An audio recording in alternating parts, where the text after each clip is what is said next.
You've been lied to about emotional exhaustion. They told you it means you're weak, that it means you're failing, that if you were stronger, more disciplined, more in control, you would not feel this drained. But if that were true, why do so many people who hold everything together still feel empty? Why do you wake up tired, even after resting? Why does your mind feel heavy, even in silence?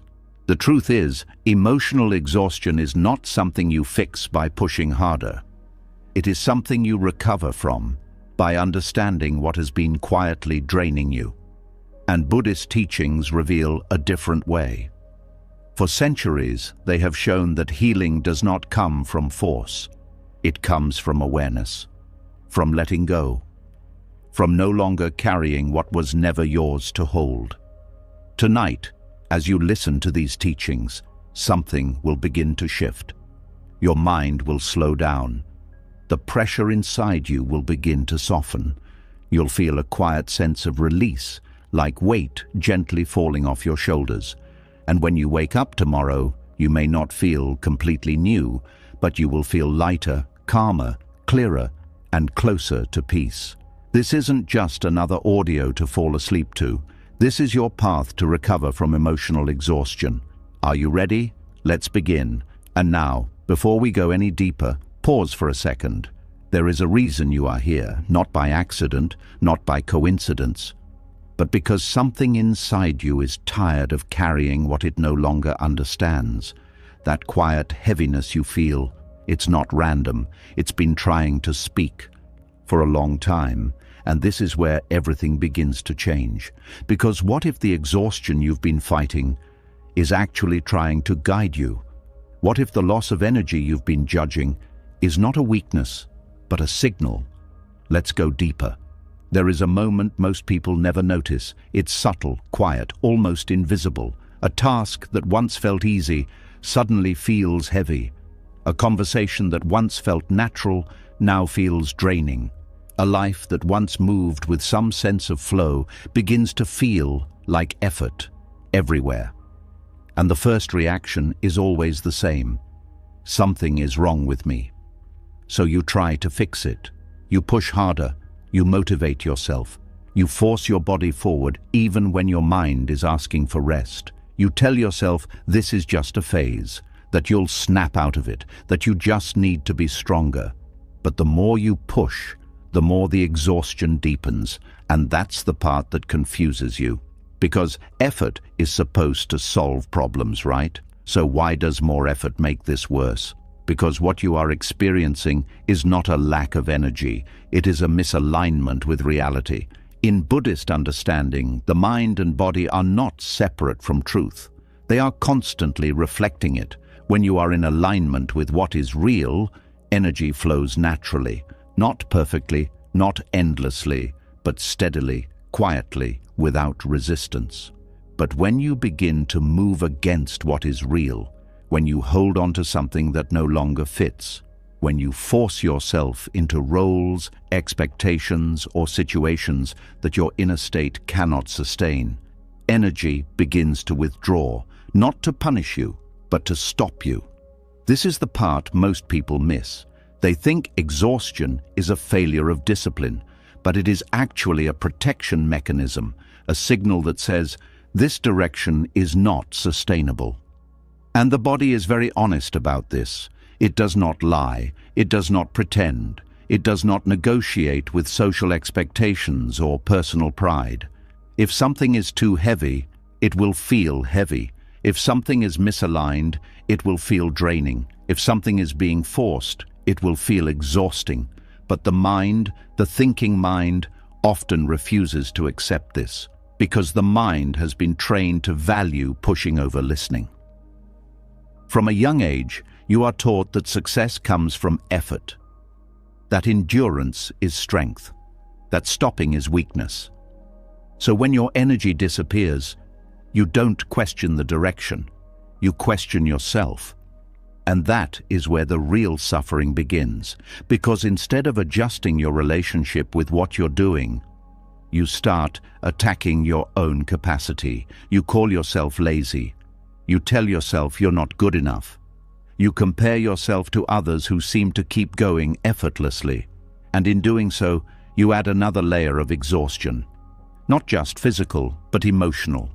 The exhaustion of self-judgment, the exhaustion of feeling like you are the problem. But what if you are not the problem?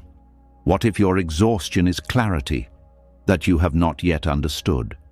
Because when you look closely, you begin to see patterns.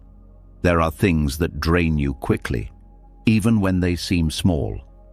And there are things that give you energy, even when they require effort. The difference is not in the action itself. It is in the alignment behind it. You can spend hours doing something that feels true and feel alive. And you can spend minutes doing something that feels forced and feel completely drained. This is not random. This is your system responding to reality. And Buddhist teachings emphasize this again and again. Suffering does not come from activity. It comes from resistance, from clinging to what does not fit, from trying to make reality match your expectations instead of seeing it clearly. So when your energy disappears, it is not telling you to become stronger. It is asking you to become more honest, to look at where you are forcing yourself, to notice where you are holding on to something out of fear, habit, or obligation, to see where your actions and your inner state are no longer aligned. This is not always easy, because misalignment often hides behind things that seem reasonable. Responsibilities, commitments, roles you've carried for years, identities you've built your life around. The strong one, the reliable one, the one who never breaks.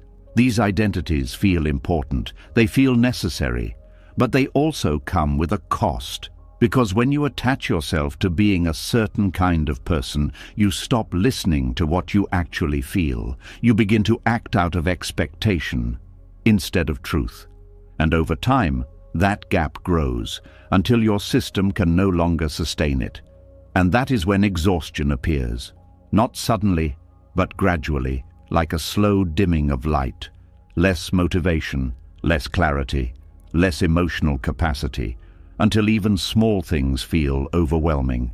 And still, the mind says, just push a little more. But pushing is what created the problem, because pushing ignores the signal, and the signal is the only thing that can guide you back. So what does it mean to listen? It does not mean quitting everything. It does not mean escaping responsibility. It means observing without immediately reacting. It means noticing where your energy drops without judging it. It means asking simple questions without rushing to answer them. Where do I feel resistance? What am I holding on to that feels heavy? What am I forcing that no longer feels true? These questions are not meant to create panic. They are meant to create awareness, because awareness is the beginning of alignment. And alignment is where energy returns, not because you forced it back, but because you removed what was blocking it. This is a subtle shift, but it changes everything. Instead of trying to increase your energy, you begin to reduce the friction that drains it. You stop fighting the signal and start learning from it. You stop asking, how do I push through this? And start asking, what is this trying to show me? And slowly, something begins to change. You notice that not everything needs to be carried, not everything needs to be fixed, not everything needs your constant involvement. Some things can be released, some expectations can be softened, some roles can be redefined, and in that release, energy begins to return, not all at once, but gently, quietly, like water flowing back into a space that was once blocked. And this is where a deeper understanding begins to form. That energy is not something you create. It is something that flows when there is no resistance. The more you fight, the more it disappears. The more you allow, the more it returns. This is not passivity, it is clarity. It is seeing that forcing yourself into misalignment will never lead to peace, and that listening, even when it feels uncomfortable, is the only way back. Because the truth is, Your exhaustion has been trying to help you. It has been trying to slow you down before something deeper breaks. It has been trying to redirect you before you go too far in the wrong direction. It has been trying to protect you in the only way it knows how, by removing the energy that allows you to continue. And when you begin to see it this way, something softens. You stop fighting yourself. You stop blaming your lack of energy. You stop seeing it as something to overcome. And you start seeing it as something to understand. And in that understanding, there is space. Space to breathe, space to feel, space to realign. Because healing does not begin when you become stronger. It begins when you become more honest. Honest about what you feel. Honest about what drains you.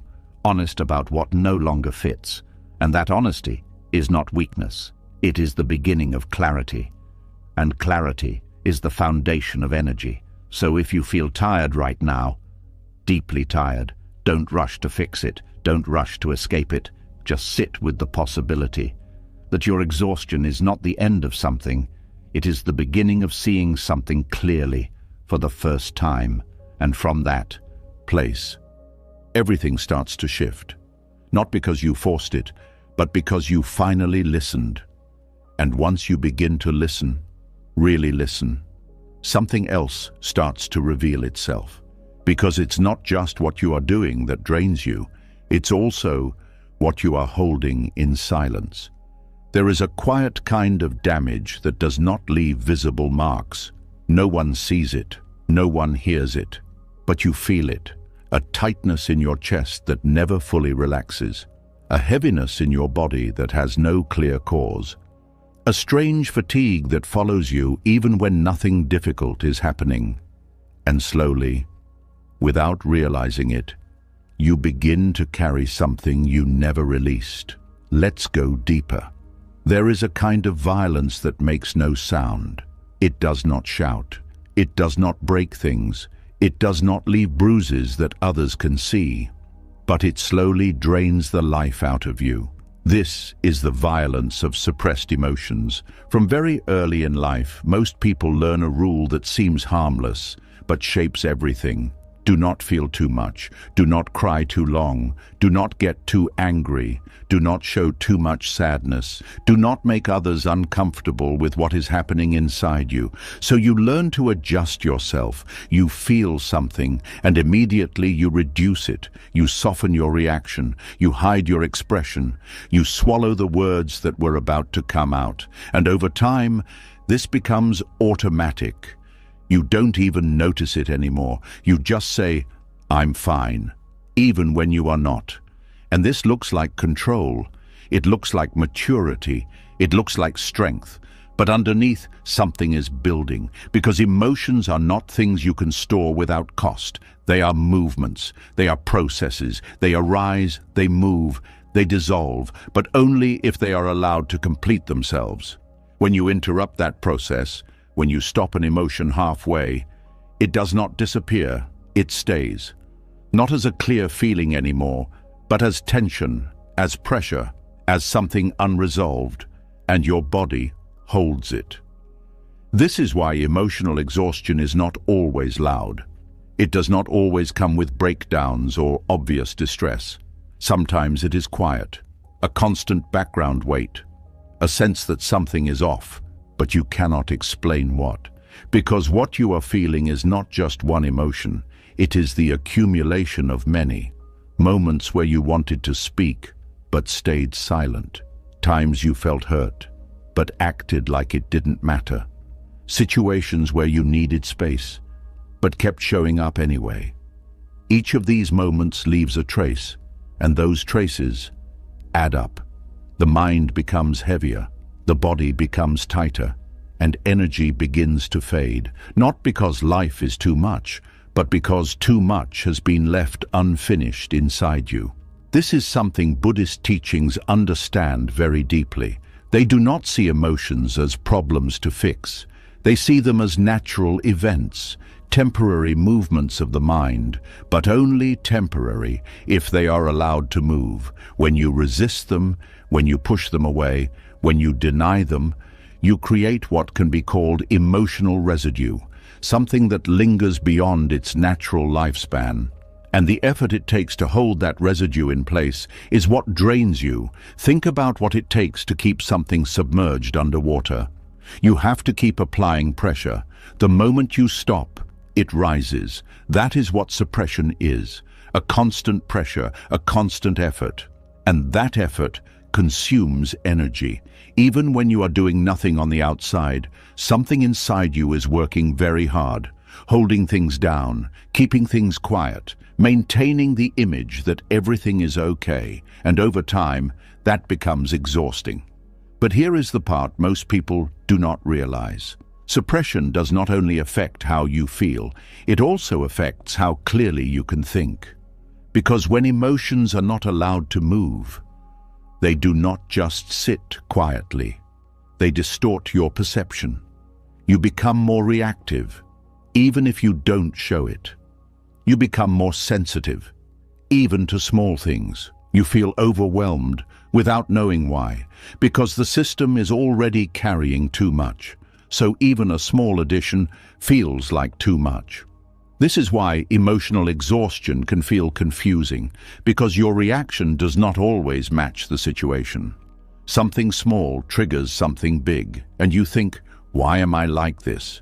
But the answer is not in the moment. It is in what has been building over time.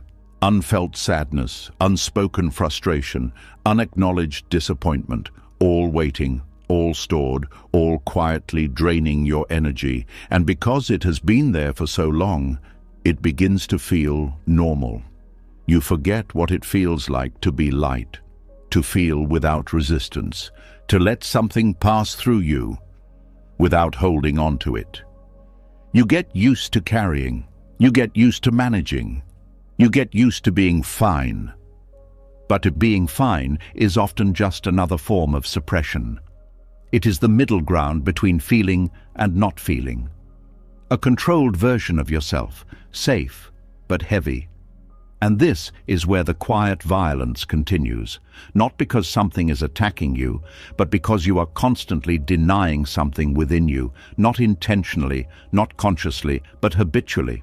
And habits shape experience. So what begins as small moments of suppression becomes a way of being, a way of relating to yourself, where feeling is something to manage instead of something to allow. And this disconnect creates distance between you and your own experience, between what you feel and what you show, between what is true and what is expressed. And maintaining that distance requires energy, a lot of it, because you are constantly monitoring yourself, adjusting yourself, editing yourself. And over time, that becomes too much. This is where the shift begins, not by trying to release everything at once, not by forcing yourself to feel deeply, but by becoming aware of the moments where you stop yourself, where you cut off a feeling, where you quickly move away from discomfort, where you replace a real emotion with a controlled response. And instead of continuing that pattern, you pause. You allow the feeling to exist just a little longer, without trying to change it, without trying to understand it, without trying to fix it, just letting it be there. This is not dramatic, it is very subtle, but it changes everything, because the moment you stop interrupting your emotions, they begin to move again, they begin to complete themselves, and when something completes, it does not stay, it passes, naturally, without force, without effort. And with each completion, something lightens, a small release, a small return of energy. Not because you did something, but because you stopped doing something, you stopped holding, you stopped suppressing, you stopped controlling. And in that stopping, there is space. Space for movement, space for flow, space for your system to return to its natural rhythm. This does not mean you will never feel difficult emotions again. You will. but they will not accumulate in the same way. They will not stay. They will not build into something heavy and undefined, because you are no longer interrupting their process. You are allowing them to come and go. And this is where real healing begins, not in eliminating emotions, but in changing your relationship with them, from resistance to allowance, from control to observation, from suppression to completion. And as this shift deepens, you begin to notice something you may not have felt in a long time: lightness, not because life has changed, but because you are no longer carrying what does not need to be carried. Because the truth is, emotional exhaustion is not only about what you experience, it is about what you hold on to after the experience is over. And when you stop holding, you stop draining. And when you stop draining, energy begins to return, quietly, naturally, without force. And in that return, you begin to feel like yourself again, not the controlled version, not the managed version, but the one that feels and lets go, the one that experiences and moves on, the one that does not need to hide from what is real. And that is where true recovery begins. And as that lightness begins to return, something deeper starts to surface. Because once you stop suppressing what you feel, you begin to notice why you were suppressing it in the first place. It wasn't random. It wasn't accidental. There was a belief behind it, a quiet rule you've been following for years, maybe even your entire life. A rule that sounded like strength, but slowly became a burden.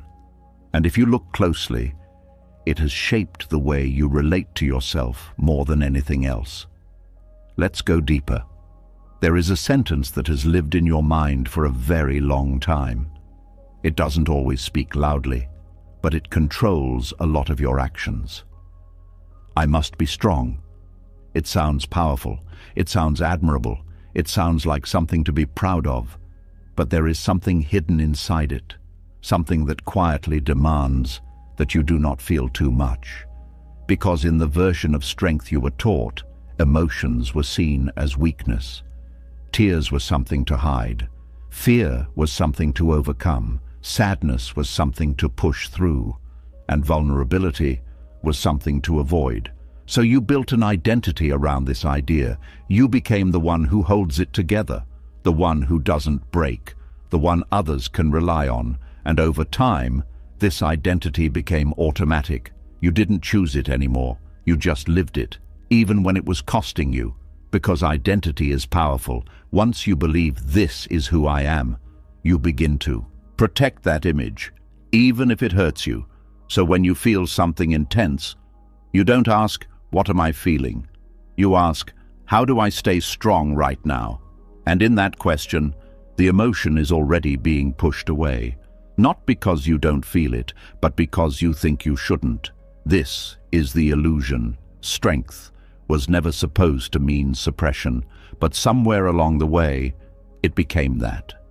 And now, every time something difficult arises, you tighten, you hold it in, you try to stay composed, you try to act like it doesn't affect you.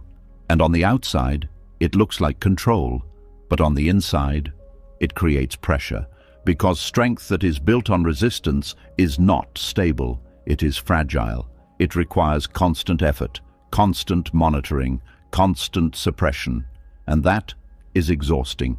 Buddhist teachings do not define strength this way. They do not see strength as the absence of emotion. They see strength as the ability to remain present with whatever arises, not to control it, not to suppress it, but to allow it, without being overwhelmed by it.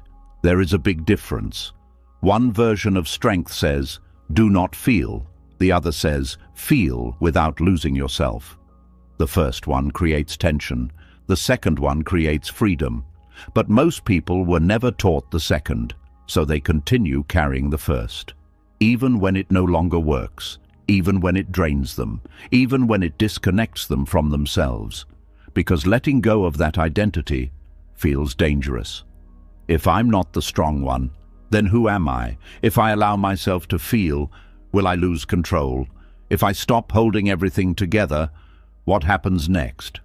These questions create fear, and that fear keeps the pattern alive, so you continue, you keep showing up, you keep pushing through, you keep acting like you're okay, even when you're not. And slowly, that gap grows between who you appear to be and what you actually feel, and maintaining that gap takes energy, a lot of it, because you are constantly managing yourself, adjusting your reactions, filtering your expressions, keeping everything within a controlled range, and over time, that becomes heavy. Not because life is too much, but because you are carrying an identity that does not allow you to rest. This is where the shift begins, not by rejecting strength, but by redefining it. Seeing that true strength is not about how much you can hold in, it is about how honestly you can relate to what you feel. It is about being able to sit with discomfort without needing to escape it, to experience sadness without turning it into weakness, to feel fear without needing to hide it, to acknowledge pain without judging yourself for it. This is a different kind of strength. It is quieter, less visible, but far more stable, because it does not depend on suppression. It depends on awareness. And awareness does not drain energy. It creates space. Space for emotions to move, space for experience to unfold, space for you to be real without needing to maintain an image. And when that space opens, something begins to soften. The constant effort to hold it together starts to fade. The pressure to be a certain version of yourself begins to loosen. And in that loosening, there is relief. Not because everything is fixed, but because you are no longer fighting yourself. This does not mean you become passive. It does not mean you collapse under every emotion. It means you stop pretending that strength requires you to be unaffected. You allow yourself to be human, fully, without editing, without controlling every reaction, without needing to meet an internal standard of toughness. Because the truth is, the idea of "I must be strong" was never yours to begin with. It was learned from culture, from family, from experiences where showing emotion was not safe, from moments where being strong was the only way to survive. And at that time, it helped you, it protected you, it allowed you to move forward. But what once protected you can later limit you. And this is where awareness becomes important. Seeing that the identity you built is not who you are. It is something you adopted, something you carried, something that can now be released. Not completely, not all at once, but gradually, by noticing when it appears. When you feel something and immediately try to contain it. When you want to express something but stop yourself. When you feel overwhelmed but tell yourself to be strong. In those moments, instead of following the pattern, you pause, you allow a little more space. You let the emotion exist without immediately controlling it, even if it's uncomfortable, even if it feels unfamiliar, because that discomfort is not weakness. It is the absence of the old pattern. And in that absence, something new can form, a different relationship with yourself. One that is not based on performance, but on presence. One that does not require you to hide parts of your experience, but allows you to include them. And slowly, you begin to feel less divided, less split between what you feel and what you show. Less pressure to maintain a certain image. More ease in simply being. And with that ease, energy returns, not in bursts, not dramatically, but steadily, because you are no longer spending it on suppression. You are no longer exhausting yourself, trying to be someone you think you need to be. You are simply allowing yourself to be. And that is where real strength exists, not in control, not in resistance, but in the ability to remain open, without collapsing, to feel without being consumed, to experience without needing to hide. This is the strength that does not drain you. This is the strength that supports you. And as you begin to live from this place, you may notice something surprising.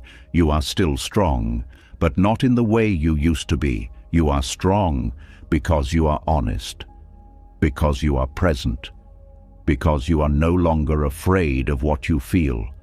And that kind of strength does not exhaust you, it restores you.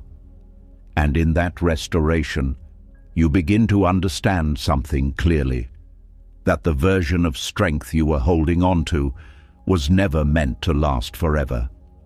And letting it go is not losing yourself, it is finally returning to yourself. And from here, everything begins to feel different. Not because life has changed, but because you are no longer carrying the weight of pretending, and that alone changes everything. And when you begin to let go of the identity that says you must always be strong, another truth begins to appear underneath it. Because exhaustion is not only created by what you suppress, it is also created by what you keep reaching for. There is a quiet hunger in the mind that rarely rests. It keeps saying, just one more thing, just one more answer, just one more sign that everything will be okay. And for a long time, that hunger can look like ambition, love, hope, discipline, or even healing. But beneath all those names, there is often something much older at work, a grasping, a pulling, a restless need that never quite lets you settle. And this is where a deeper layer of emotional exhaustion begins. There is a hidden force in the mind that can drain more energy than hard work, more energy than sadness, and sometimes even more energy than pain itself. In Buddhism, this force is called tanha. Tanha is often translated as craving, but craving is not just wanting something in a normal way. It is not simply preference. It is not the gentle wish for something beautiful or meaningful. Tanha is the inner pressure that says, I need this to be different. I need this to happen. I need this person to act a certain way. I need this feeling to go away. I need peace now. I need healing now. I need certainty now. That pressure may look invisible from the outside, but inside it creates enormous strain. This is why a person can be lying still in bed and still feel exhausted. The body may be resting, but the mind is pulling toward what it wants, pulling away from what it fears, pulling against what it cannot accept, pulling toward a future where everything is finally settled, pulling toward a version of life where nothing hurts anymore, and this constant pulling is tiring. Not because wanting is wrong, but because craving turns life into a struggle against the present moment. This is where what can be called tanha burnout begins. It is the exhaustion that comes from needing too much from every moment, the depletion that comes from mentally leaning forward all the time, the fatigue of never allowing anything to simply be what it is. At first, this can be hard to see because craving often disguises itself as something noble. It says, I just want clarity. It says, I just want closure. It says, I just want to feel better. It says, I just want them to understand me. And none of those things sound harmful. In fact, they sound reasonable. But the hidden question is this: what happens inside you when those things do not come? If your whole system tightens, if your peace disappears, if your mind begins racing, if your body starts carrying pressure, then the issue is not the desire itself. The issue is the attachment behind it. The mind has quietly made a contract with reality. It has said, I can be okay, but only if this happens. I can relax, but only if I get this answer. I can rest, but only if this pain ends quickly. I can breathe, but only if life becomes easier. And because reality rarely obeys these private contracts, the mind stays in conflict. That conflict is draining. This is one of the deepest insights in Buddhism. Human suffering is not caused only by pain. It is intensified by craving. Pain may arise naturally in life, but craving turns pain into ongoing exhaustion because it refuses to let the moment be incomplete. When the mind is craving, it cannot truly rest. Even pleasant moments become unstable because the mind fears losing them. Even healing becomes stressful because the mind wants results. Even love becomes tiring because the mind clings. Even hope becomes heavy because the mind turns it into demand. This is why some people feel exhausted even while chasing good things. They are not only moving towards something, they are gripping it inwardly, and gripping consumes energy. Think about how often the mind says, "When this is over, I'll finally feel calm." When they reply, "I'll finally relax." When I understand why this happened, I'll finally be at peace. When my emotions settle down, I'll finally feel like myself again. That word finally carries a lot of weight. It places peace somewhere else, somewhere later, somewhere conditional, and the nervous system feels that. It learns that this moment is not enough, that now is not safe, that now is not acceptable, that now must be escaped, improved, completed, explained, or replaced. So the mind keeps moving. This movement may be invisible, but it never stops. It moves through replaying conversations. It moves through planning outcomes. It moves through checking emotional states. It moves through searching for reassurance. It moves through comparing the present to an imagined future where everything feels lighter. And little by little, the person becomes worn out. This is not simply stress, it is the fatigue of continual craving. The Buddha spoke very clearly about this. Craving is one of the central roots of suffering because it binds the mind to constant dissatisfaction. No matter what is present, something feels missing. No matter what has been achieved, something feels unresolved. No matter how much effort has been given, the mind still says, "Not enough." This can show up in obvious ways, like craving success, affection, approval, or control, but it also shows up in very subtle ways. You can crave peace, you can crave healing, you can crave emotional certainty, you can crave an explanation for why you feel the way you feel. You can crave a version of yourself that never gets tired. And when those things become demands rather than gentle preferences, they start to exhaust you. This is why recovery from emotional exhaustion cannot be only about getting more energy. It must also involve seeing where energy is being burned. And craving burns a lot. It burns through attention because it keeps the mind fixated. It burns through emotion because it creates tension. It burns through the body because it keeps the nervous system slightly braced. It burns through time because it keeps you living in almost, not yet, still waiting. One of the saddest things about tanha burnout is that the person often blames themselves for being tired without realizing that their tiredness is coming from a war they never stop fighting inside. A war with uncertainty, a war with imperfection, a war with delay, a war with pain, a war with reality itself. And no one can stay in that war without becoming exhausted. This does not mean you must stop caring. Buddhism does not ask you to become numb or detached in a cold way. It asks something much more subtle. It asks you to see the difference between caring and clinging. Caring is open, clinging is tight. Caring allows room for life to unfold. Clinging demands that life obey your fear. Caring says, "This matters to me." Clinging says, "I cannot be okay without this." That last sentence is where burnout grows. Because the moment your inner balance depends on something outside your control, your energy becomes unstable. And there is so much that is outside your control. Other people's timing, other people's feelings, the pace of healing, the return of motivation, the body's recovery, the mind's ability to quiet down. If you cling to controlling these things, you create friction against life. That friction is not always dramatic. Sometimes it is just a background hum of restlessness. But even background tension drains vitality over time. This is why so many people feel tired even when nothing clearly terrible is happening.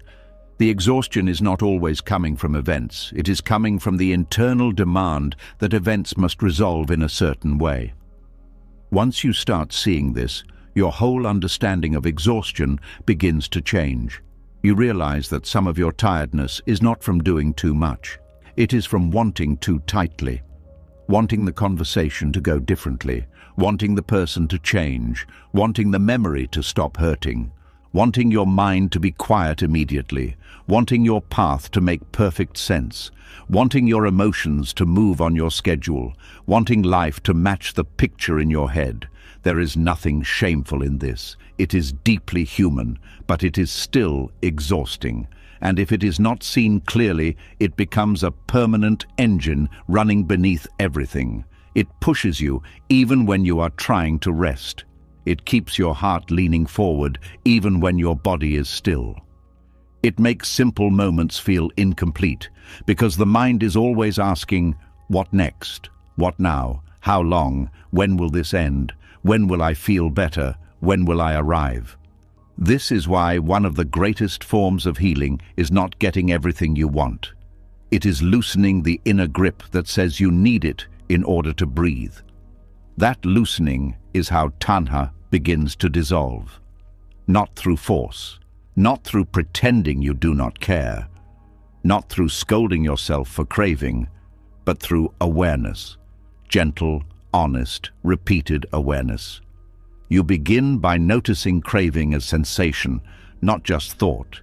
You feel the leaning in the chest, the tension in the jaw, the tightening in the stomach, the mental urgency, the impulse to check, solve, fix, reach, secure. This is important because craving is not only an idea, it is a body state. It lives as contraction. The moment you notice contraction, you have already stepped out of total unconsciousness. You are no longer completely inside the craving. You are seeing it, and seeing changes everything, because what is seen can soften. Then comes a deeper step. You stop feeding the craving with stories. Instead of endlessly repeating, I need this to happen, you begin to ask, what is this craving promising me? Usually, beneath craving, there is a promise. If I get this, I will be safe. If I solve this, I will be at peace. If they understand me, I will finally relax. If I heal faster, I will become lovable again. If I know the outcome, I can rest. Craving always speaks the language of rescue. It tells you that one more thing will save you from uncertainty, discomfort, or incompleteness. But the problem is that even when one craving is satisfied, the mind often finds another. Not because the mind is evil, but because a craving-based mind does not know how to settle. It only knows how to move toward relief. This is why dissolving tanha is not about completing every desire. It is about no longer believing that relief lives at the end of getting what you want. Relief begins to appear the moment you stop demanding that the present becomes something else. This is difficult at first because the craving mind fears that letting go means giving up. It fears passivity. It fears losing direction. It fears that without pressure, nothing good will happen. But this is not true. You can still act. You can still care. You can still choose, work, love, build, and heal. The difference is that your peace is no longer chained to the result. This is the heart of the Buddhist path, to move through life without being owned by grasping, to participate fully without inner imprisonment, to love without clinging, to hope without demanding, to heal without turning healing into another battlefield. When this begins to sink in, the nervous system starts to unlearn urgency. You stop treating every discomfort like an emergency. You stop treating every unanswered question like a threat. You stop treating every delay like failure. And suddenly, energy that was tied up in inner pulling becomes available again. This return of energy can feel almost strange, not dramatic, but spacious. You notice small moments of ease, a conversation that does not stay in your head for hours, a difficult feeling that passes without turning into a long spiral, a pause where you do not need to chase the next solution, a little less grasping, a little more breathing. That is healing. Not because life has become simple, but because you are no longer turning every unfinished thing into a personal emergency. There is also a deeper kind of wisdom here. Craving is often strongest where there is fear. You do not cling tightly where you feel deeply safe. You cling where something inside you is afraid of loss, insignificance, rejection, pain, uncertainty, or emptiness. So when craving appears, it is helpful not to condemn it, but to listen beneath it. What am I afraid would happen if I did not get this? What am I hoping this outcome will protect me from? What part of me feels unsafe in this moment? These questions move you beneath the surface. They reveal that craving is often the mind's attempt to create control where there is vulnerability. And once vulnerability is seen with kindness, the craving loses some of its force. Because now you are not obeying it blindly, you are understanding it. This is one of the most compassionate aspects of Buddhist healing. It does not ask you to become hard on yourself. It asks you to become clear enough to see the difference between need and attachment. Clear enough to notice when desire has turned into struggle. Clear enough to understand that the mind's insistence is often what deepens suffering. As this clarity grows, you begin practicing something very simple and very powerful. You let the moment be incomplete. You let uncertainty remain unanswered for a while. You let healing be unfinished. You let emotions move at their own pace. You let people be what they are, instead of mentally forcing them into what would make you comfortable. You let your own inner state be imperfect without immediately turning it into a project. This kind of allowing is not weakness. It is the end of unnecessary struggle. And struggle is what has been costing you so much energy. A person trapped in tanha burnout is like someone who never stops clenching their fist. Even when there is nothing in the hand, the clenching continues. The muscles ache, the arm becomes tired, and eventually the whole body feels the strain. Opening the hand does not solve every problem in life, but it ends the strain of unnecessary gripping. That is what dissolving craving feels like. Not the loss of all preference, not the death of all desire, but the release of inner clenching. And with that release, there is more room for life to move. You become less driven by urgency and more guided by wisdom, less controlled by fear and more rooted in presence, less exhausted by outcomes and more available to the reality of now. This does not happen once and forever. Craving returns in many forms. It may show up in love, healing, work, identity, or even spirituality. The mind may start craving enlightenment, craving peace, craving the perfect inner state. That is why awareness must remain gentle and ongoing. Each time you notice the inner pull, you do not need to panic. You simply recognize it. Ah, the mind is grasping again. Ah, there is pressure again. Ah, there is the old belief that peace is somewhere else. And with that recognition, you soften the body. You loosen the jaw. You breathe into the chest. You stop feeding the thought. You return to what is here. Little by little, this becomes a way of living. A life where desire is lighter. A life where care does not become captivity. A life where emotional energy is no longer leaking through constant grasping. And this matters deeply for exhaustion, because so much emotional depletion comes from fighting the present with hidden demands. When those hidden demands are seen and softened, the mind stops running so hard.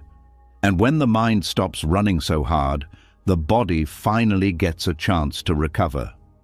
This is the gift hidden inside the teaching of tanha. It shows you that some tiredness does not come from life being too much.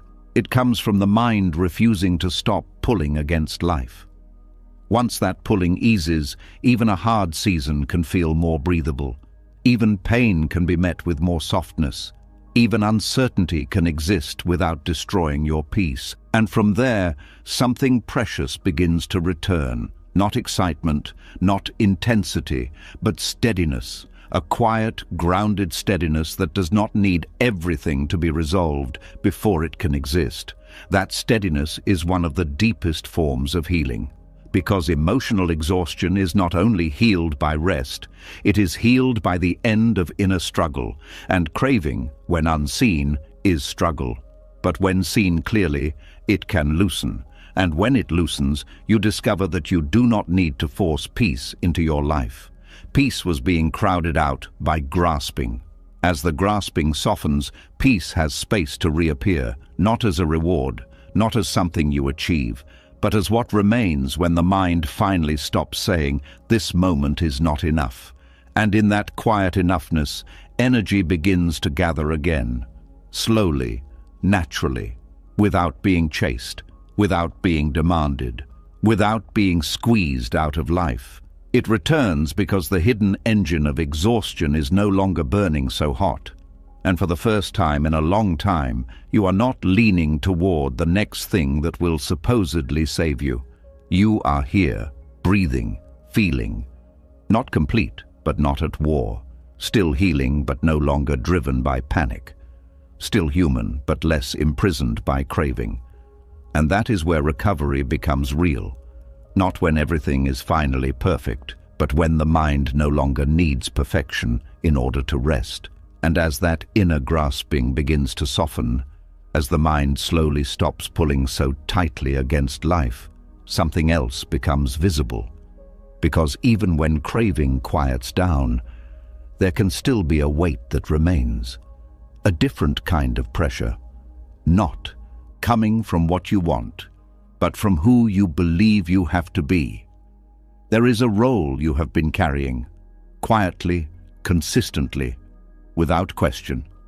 And the strange part is, no one may have ever forced it onto you, but somehow it became yours. Let's go deeper. There is a kind of burden that does not come from tasks, responsibilities, or even difficult situations.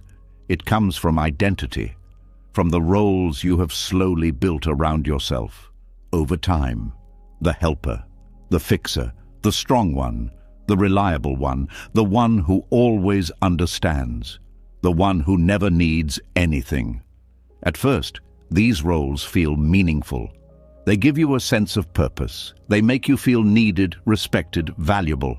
People begin to depend on you. They come to you for advice, for support, for stability, and you respond. You show up, you give, you carry, and over time, something shifts.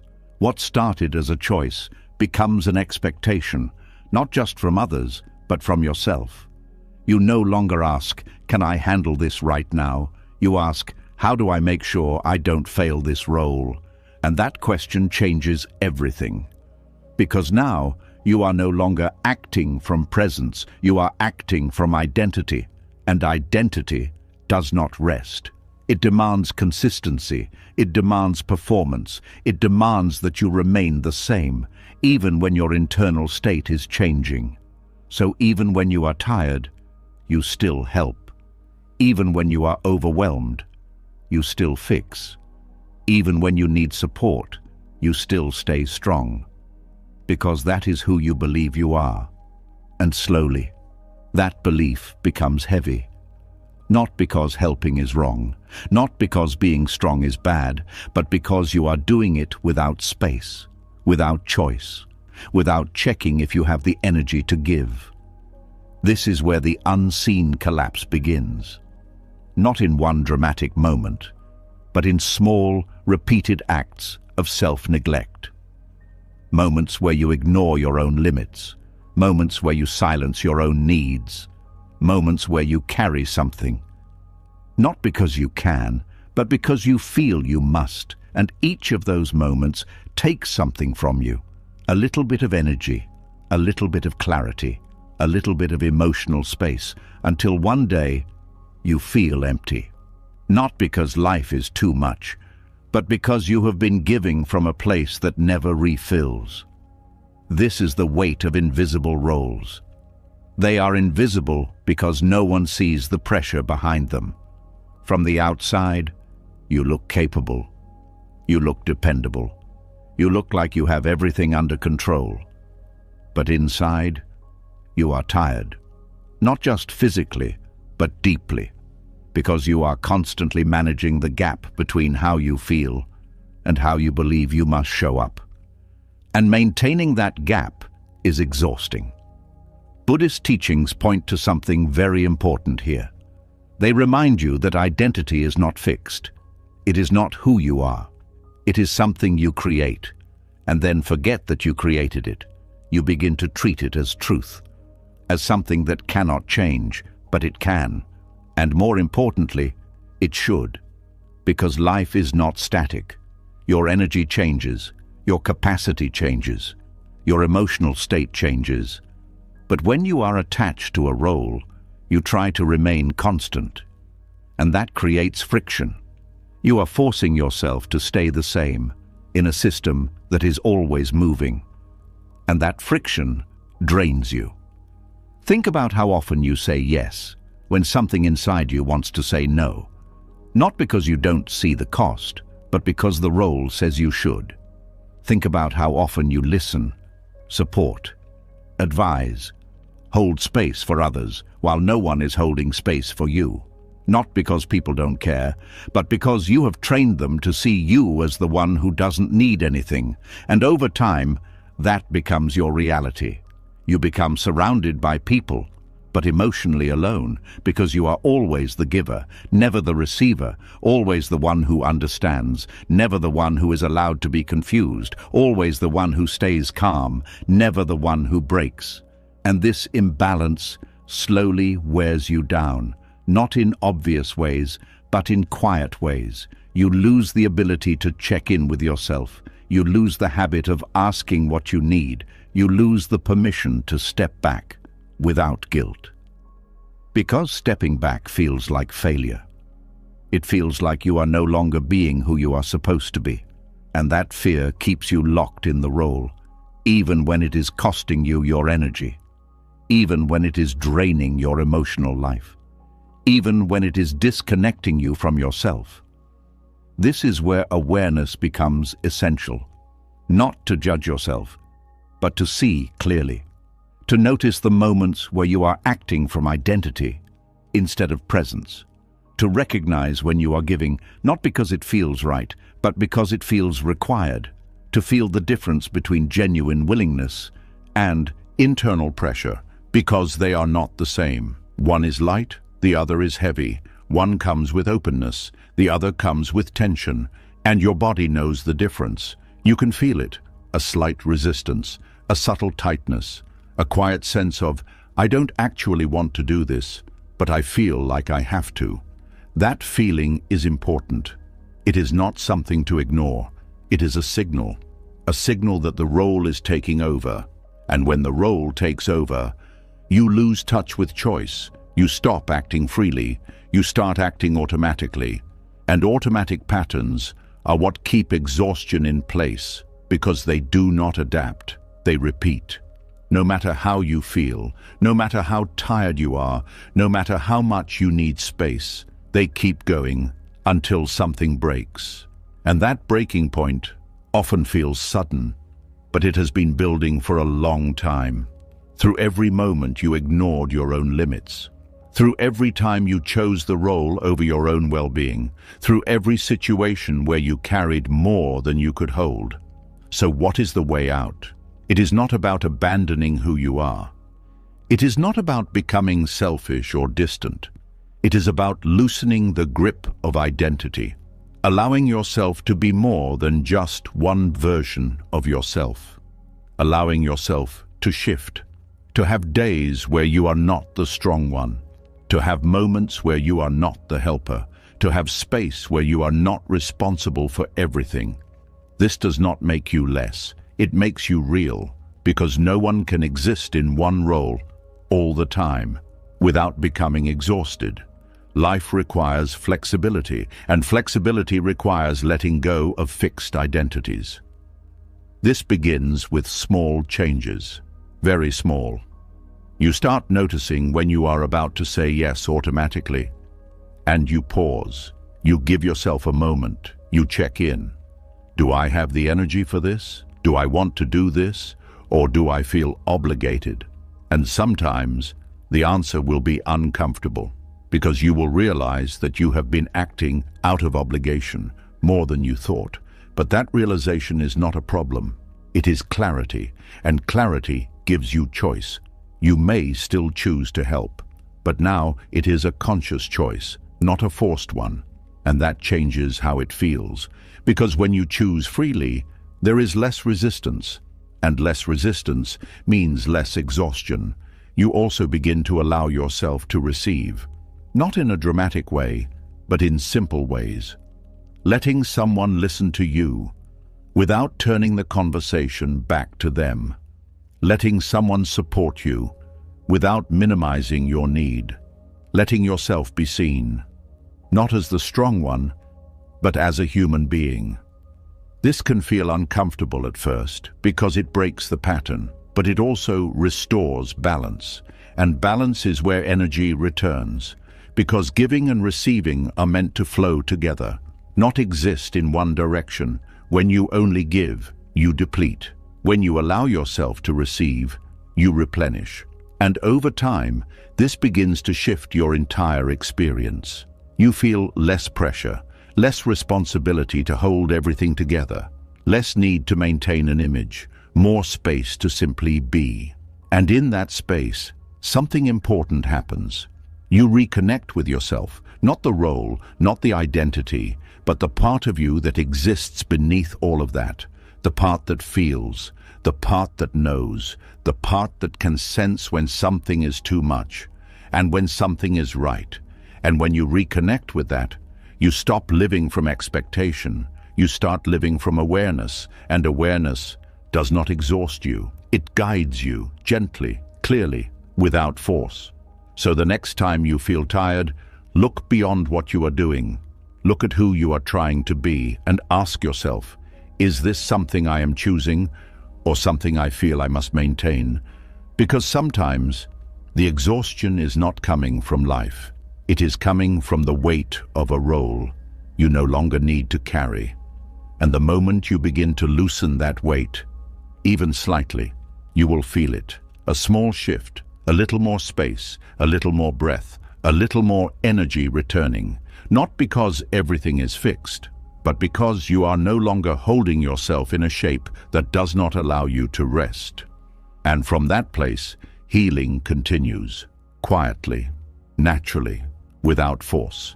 Because for the first time in a long time, you are not just surviving your roles, you are stepping outside of them. And in that step, you begin to feel free again.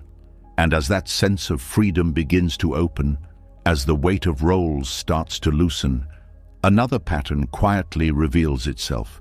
Because even when you stop carrying identities, even when you begin to listen to your limits, there is still something that keeps pulling you back into exhaustion. A reflex, a habit so automatic you rarely question it.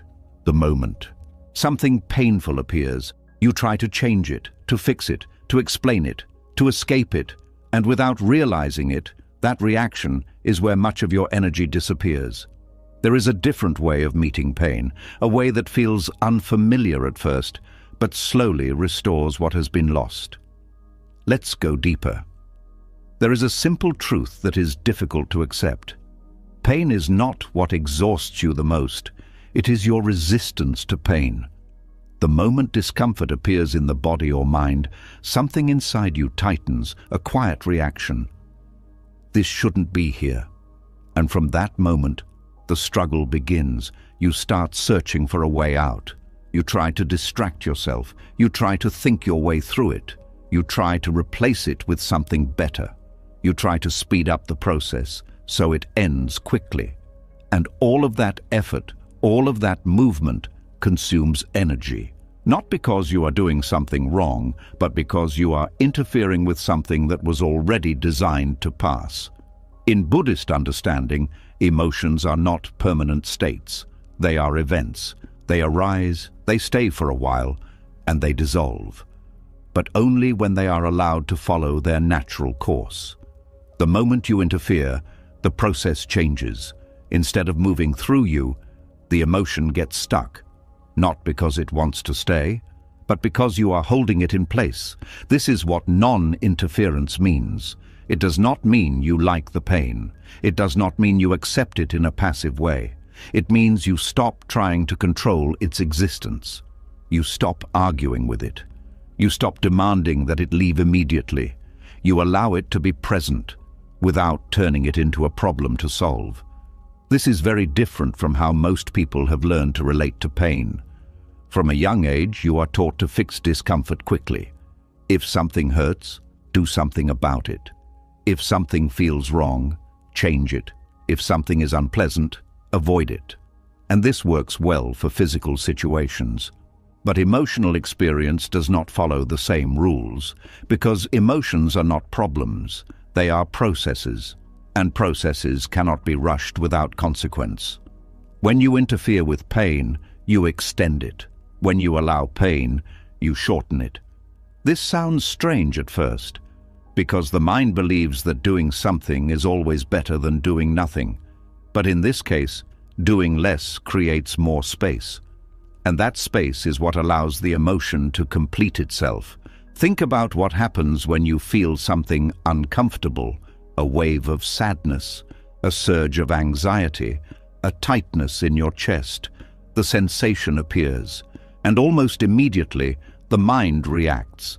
Why do I feel this? What is causing this? How do I make this go away? Is this normal? Will this last forever? These questions are not harmless. They create movement, and that movement interrupts the natural flow of the emotion. Instead of feeling the sensation directly, you move into thinking about it, analyzing it, judging it, trying to change it. And in doing that, you move away from the experience itself. But the emotion is still there. Now it is combined with mental activity. And that combination makes it feel stronger, heavier, more overwhelming. This is why sometimes the more you try to understand a feeling, the more intense it becomes, because you are feeding it attention without allowing it to move. Non-interference is the opposite of that. It is the ability to stay with the raw experience without adding anything to it. No story, no analysis, no immediate reaction, just feeling. This does not mean you sit still and suffer. It means you shift your relationship with the sensation. Instead of seeing it as something to escape, you see it as something to observe. You notice where it is in the body. You feel its texture, its intensity, its movement, without trying to change it, without trying to make it better. This may feel uncomfortable at first, because you are not used to staying with discomfort. You are used to moving away from it. But if you stay, even for a few moments, something begins to change. The sensation starts to shift, not because you forced it, but because it is no longer being held in place. It moves, it softens, it transforms, and eventually, it passes. This is something you can experience directly. A feeling arises. You do nothing to interfere. You simply allow it. And after some time, it fades. This is the natural intelligence of the mind. It knows how to process emotions. It knows how to release them. But only when you stop interrupting the process. This is where a lot of energy is restored, because instead of fighting every feeling, you begin to trust the movement of experience.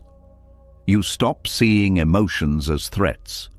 You stop reacting to every discomfort. You stop turning every feeling into a task. And in that stopping, there is rest. Not the rest of sleep, but the rest of not having to constantly manage your internal state. This is a deeper kind of relaxation, one that comes from allowing rather than controlling. It also changes how you relate to difficult moments. Instead of saying, "I need to get out of this feeling," you begin to say, "This is here right now."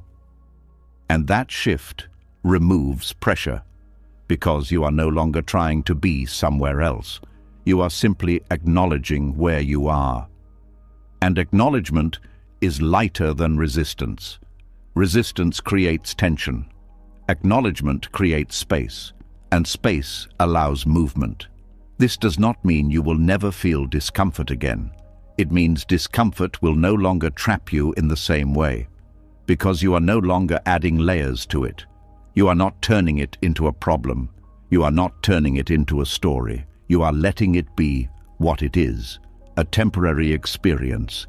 This is where emotional resilience begins to form, not from avoiding pain, but from learning that you can stay with it without losing yourself.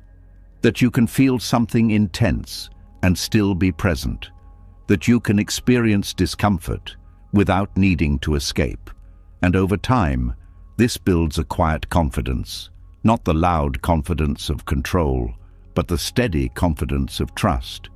Trust in your ability to experience without being overwhelmed. Trust in the natural movement of emotions. Trust that not everything needs to be fixed. And this trust reduces exhaustion, because you are no longer spending energy trying to control the uncontrollable. You are allowing life to unfold without constant interference. There is also something important to understand here. Non-interference does not mean you ignore your needs. It does not mean you stay in harmful situations. It is not about passivity. It is about how you relate to the internal experience, not the external situation. You can still take action. You can still make changes. You can still move away from what is not healthy. But internally, you are not fighting the feeling itself. You are allowing it to exist while you decide what to do. This creates clarity, because when you are not reacting to the emotion, you can see more clearly. You can respond instead of react. You can choose instead of being driven. And choice is where freedom lives. Without non-interference, your actions are often reactions, quick, urgent, driven by discomfort. With non-interference, your actions come from awareness, calm, intentional, grounded. This difference is subtle but powerful. It changes how you move through life. Because you are no longer controlled by every wave of feeling, you are riding the wave without trying to stop the ocean. And that is what reduces emotional exhaustion. Not the absence of waves, but the end of the struggle against them. The more you practice this, the more natural it becomes. At first, it may feel like you are doing nothing, but over time, you realize that doing nothing is actually a deep form of engagement. You are fully present, fully aware, fully allowing, and that presence is what transforms the experience. Because when you are fully with something, it does not need to stay. It completes itself, and completion is what brings release. So the next time you feel something uncomfortable, notice the impulse to fix it, to escape it, to understand it immediately. And instead of following that impulse, pause, stay, feel, let the sensation exist without interference, even if it's just for a few seconds, and then watch what happens. Not with expectation, but with curiosity, because in that small moment of non-interference, you may notice something you have not felt in a long time. A sense of ease, a softening, a quiet release, and in that release, a little bit of your energy returns. Not because the feeling disappeared instantly, but because you stopped fighting it. And that is the beginning of a different way of living, a way where emotions are not enemies, a way where pain is not something to escape, a way where your energy is not constantly drained by resistance. Because you are no longer interfering with what needs to pass, you are allowing it. And in that allowing, you begin to feel lighter, not because life is easier, but because you are no longer making it harder than it needs to be. And from that place, healing continues quietly, naturally, without force, because for the first time, you are not trying to control your experience. You are letting it move, and that movement is what brings you back to yourself. And as you begin to stop interfering with pain, as you learn to let emotions move without trying to fix them, something else becomes easier to notice. Because even when the body is still, even when nothing is happening around you, the mind can still be working. Quietly, constantly, repeating a conversation from earlier. A moment that didn't go the way you wanted. A sentence you wish you had said differently. A situation that hasn't even happened yet, but already feels real. And without realizing it, you begin to live inside those moments again and again, not in the present, but in rehearsal. Let's go deeper. There is a kind of exhaustion that doesn't come from what you do, but from what you replay. You may be sitting alone, doing nothing, and still feel drained. Because the mind is not resting, it is revisiting, reconstructing, rewriting, trying to solve something that already happened or hasn't happened yet. This is mental rehearsal. It feels like thinking, it feels like processing, it feels like preparation. But most of the time, it is repetition without resolution. You go over the same conversation again, what you said, what they meant, what you should have said, what they might say next time. And each time you replay it, it feels slightly different. Sometimes you win, sometimes you lose. Sometimes you explain yourself perfectly. Sometimes you defend yourself better. Sometimes you imagine a version of the moment where everything makes sense. But none of those versions are real. They exist only in the mind. And yet, your body responds as if they are happening. This is where energy begins to leak, because the nervous system cannot fully distinguish between real experience and vividly imagined experience. When you replay something emotionally charged, your body reacts, your heart rate changes, your muscles tighten, your breathing shifts, your emotional state activates again. And each activation costs energy. Now think about how many times you replay the same moment. 5 times, 10 times, 50 times. Each time, the body responds. Each time, energy is used, and nothing is resolved because the moment is over, or it hasn't even happened yet. This is what makes mental rehearsal so draining. It creates activity without completion, movement without progress, engagement without release. And over time, that becomes exhausting. Not in a dramatic way, but in a quiet, steady depletion. You feel tired without understanding why. You feel heavy without doing anything physical. You feel mentally crowded, even in silence, because your mind is not in the present, it is looping. This looping often begins with a simple intention. You want to understand, you want to prepare, you want to get it right next time, you want to avoid making the same mistake. And those intentions are not wrong. But the way the mind goes about it becomes excessive. It does not think once. It thinks repeatedly. It does not reflect briefly. It circles endlessly. It does not prepare. It over-prepares. And in doing so, it loses balance. Buddhist teachings point to something important here. The mind has a tendency to cling to unfinished experiences, moments that feel incomplete, unclear, emotionally charged. And when something feels unfinished, the mind tries to close the loop. It tries to resolve it through thinking. But thinking cannot always resolve emotional experience, because emotion does not follow logic.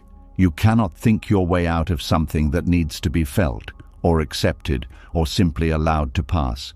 So the mind keeps trying. It replays, it analyzes, it reconstructs, hoping that one more pass will bring closure. But instead of closing the loop, it strengthens it.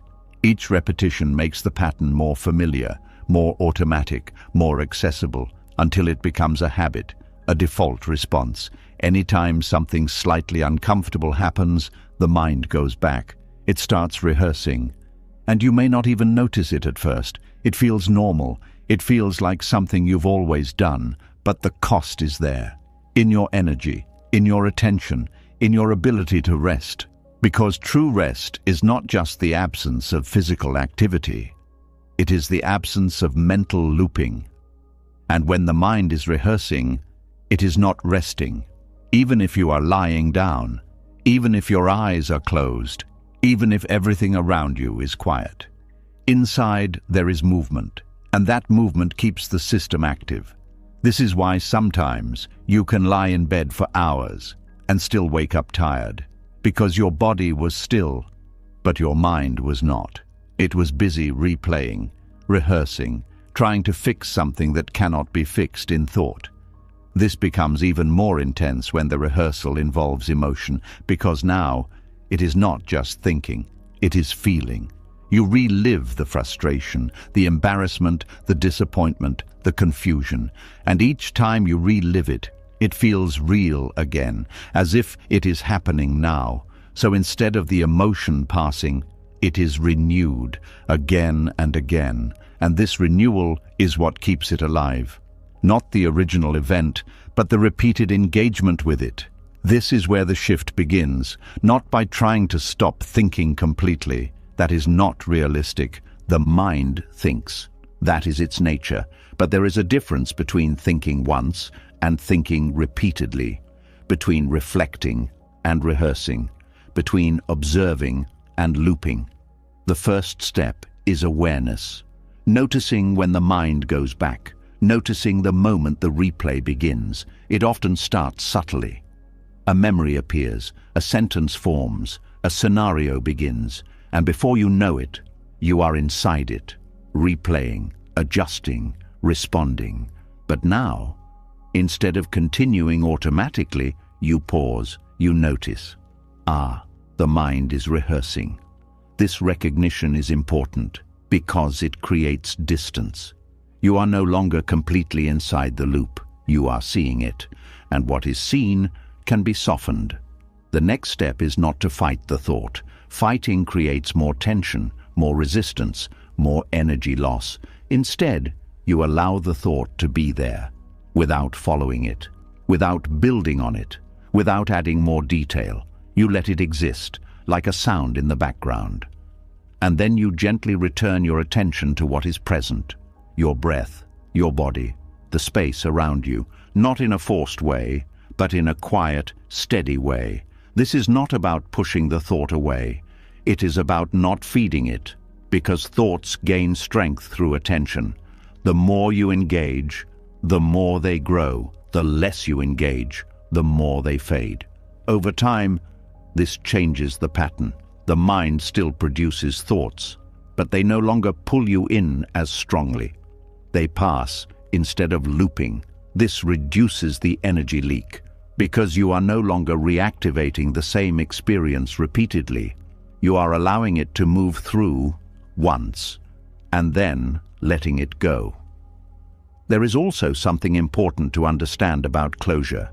The mind often replays situations because it believes something is missing. An answer, an explanation, a different outcome. But not all experiences can be resolved in the way the mind wants. Some conversations will remain unclear. Some interactions will remain imperfect. Some outcomes will not make sense.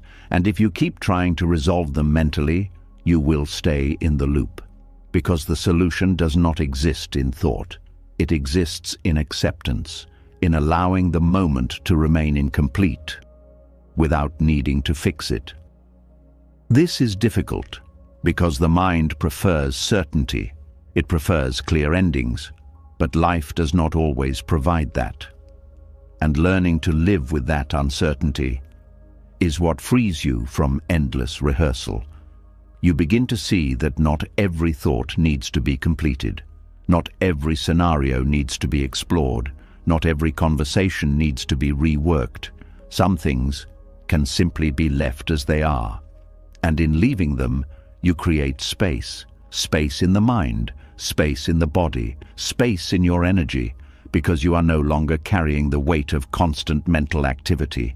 This also changes how you relate to future scenarios.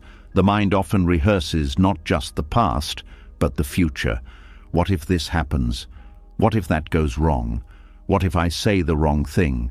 What if they react this way? And again, the intention is protection. You are trying to prepare. But excessive rehearsal does not create clarity. It creates tension, because you are living through possibilities.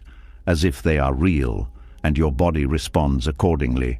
So instead of preparing, you are exhausting yourself before anything even happens. The shift here is similar. You notice the rehearsal. You allow the thought to exist, but you do not follow it. You return to the present, because the present is the only place where your energy is actually needed. The future will come when it comes, and when it does, you will respond, not from rehearsed perfection, but from presence, and presence is more adaptable than any mental script, because it is alive, flexible, responsive. It meets what is actually happening, not what was imagined. As this practice deepens, you begin to experience something different. Silence, not forced silence, but natural quiet. Moments where the mind is not replaying anything. Moments where you are simply here, breathing, sensing, existing. And in those moments, energy gathers. Because nothing is being drained, nothing is being reactivated, nothing is being carried forward unnecessarily. This is not something you achieve once. It is something you return to again and again. Each time you notice the loop, each time you step out of it, each time you choose presence over rehearsal. And slowly, the habit weakens. The loops become less frequent, less intense, less automatic, until one day, you notice that something that used to replay endlessly now passes, without holding you, without draining you. And that is a quiet form of freedom. Not from thinking, but from being trapped in thought, because the mind is no longer your constant environment. It is something that arises and passes, and you are not inside every movement. You are observing, allowing, returning, and in that returning, you reclaim your energy, not by doing more, but by repeating less. And from that place, you begin to feel lighter, clearer, more present, not because life has changed, but because you are no longer living it twice, once in reality and again in rehearsal. You are living it once, fully, and letting it go. And that is where your energy begins to come back, quietly, naturally, without force, because the leak has been reduced, and what remains is enough. Enough to breathe, enough to feel, enough to continue, without carrying the same moment over and over again. And from here, you begin to rest, not just physically, but mentally. And that kind of rest changes everything. And as the mind begins to quiet, as those constant loops lose their grip, something else becomes easier to see. Because even when the thoughts slow down, even when the replaying stops, there is still a pressure that can rise suddenly from within, a feeling that something needs to be done right now, a tension that says, fix this immediately, a voice that says, you cannot stay like this. And without realizing it, you begin to rush, not in your body, but in your mind. Let's go deeper. There is a powerful illusion that lives inside emotional experience. It is not always loud, but it is convincing. The illusion that every feeling is urgent, that every discomfort requires action, that every wave of emotion must be resolved immediately. This is what creates the false urgency of inner turmoil, a state where your mind treats temporary feelings like emergencies. You feel anxiety, and your system reacts as if something is wrong right now. You feel sadness, and your mind begins searching for a solution. You feel confusion, and you immediately try to figure everything out. It happens so quickly. You don't even question it, because it feels real. It feels important. It feels necessary. But here is the truth that begins to change everything. Not every emotional wave requires you to do something. Some emotions are not signals for action. They are signals for awareness. But when you treat every feeling as something that must be fixed, you create pressure, and that pressure drains you. Think about how often this happens. A small discomfort appears, and instantly the mind reacts. What is this? Why do I feel this? How do I get rid of this? What should I do? The questions begin, the movement begins, the urgency builds, and suddenly something small, feels big, not because it grew, but because your reaction amplified it. This is how inner turmoil becomes exhausting, not from the original feeling, but from the urgency you attach to it. Because urgency activates the system.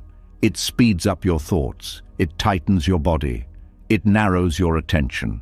It creates a sense that something must be resolved now. And when that resolution does not come quickly, the pressure increases. You feel stuck, you feel overwhelmed, you feel like you are failing to manage your own mind. But the problem is not your ability to manage. It is the belief that you must act immediately. This belief turns normal emotional movement into a constant state of alert. And alertness is not restful. It consumes energy, even when nothing external is happening.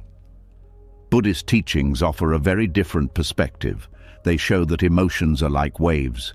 They rise, they peak, they fall. But they do this on their own timeline, not on yours. And when you try to control that timeline, you create friction. You try to push the wave away before it has reached its peak. You try to calm the mind before it has finished expressing itself. You try to settle the feeling before it has completed its movement. And in doing so, you interrupt the natural process, which creates more disturbance, not less. This is why urgency is so deceptive. It feels like it will solve the problem, but it often deepens it. Because you are acting from discomfort, not from clarity. And actions taken from discomfort rarely bring peace. They bring temporary relief, followed by more tension, because the underlying pattern has not changed. Only the surface has been adjusted. This is where a deeper understanding becomes important. Emotions are not commands. They are experiences. They do not require immediate response. They require presence. This is a subtle shift, but it changes everything. Instead of reacting to every feeling, you begin to observe it. You allow it to be there, without rushing, without trying to resolve it instantly, without turning it into a task. And in that space, something begins to settle, not because you fixed it, but because you stopped pushing it. You stopped adding urgency. You stopped treating it like a problem. And when the pressure drops, the system relaxes. This relaxation is not forced. It happens naturally, because the body is no longer being told that something is wrong. It is being allowed to process at its own pace. This is what most people miss. They think calm comes from control, but calm often comes from non-interference, from not escalating the experience, from not adding urgency where it is not needed. This also changes how you relate to your thoughts, because urgency is not only emotional, it is cognitive. The mind starts to rush toward conclusions, to find answers quickly, to make decisions under pressure, to resolve uncertainty as fast as possible. But clarity does not come from speed. It comes from stillness. When you slow down, even slightly, you create space for understanding. You allow the mind to settle. You allow perception to become clearer. And from that clarity, better responses emerge, not rushed, not forced, but aligned. This is the difference between reacting and responding. Reaction is fast, driven by urgency. Response is slower, guided by awareness. And awareness is where energy is conserved. Because you are no longer constantly activating your system, you are allowing it to move without interference. This becomes especially important in difficult emotional states. When you feel overwhelmed, the instinct is to act, to change something, to escape, to find relief. But if you pause, even briefly, you may notice that the intensity shifts on its own, that what felt unbearable becomes manageable, that what felt urgent becomes less so, not because you solved it, but because you gave it space. This space is not passive, it is active awareness, a quiet presence that does not interfere, that does not rush, that does not demand immediate change. And in that presence, The system finds its balance because it is no longer being pushed. This also helps you see something important. Not all discomfort is a signal for action. Some discomfort is simply part of being human, a temporary state, a passing experience. And when you treat it as something that must be fixed, you create unnecessary work, unnecessary stress, unnecessary exhaustion. But when you allow it, you reduce that burden. You stop carrying what does not need to be carried, and your energy stays with you. This does not mean you ignore everything. It means you become selective. You learn to distinguish between what requires action and what requires patience, between what needs to be addressed and what needs to be allowed.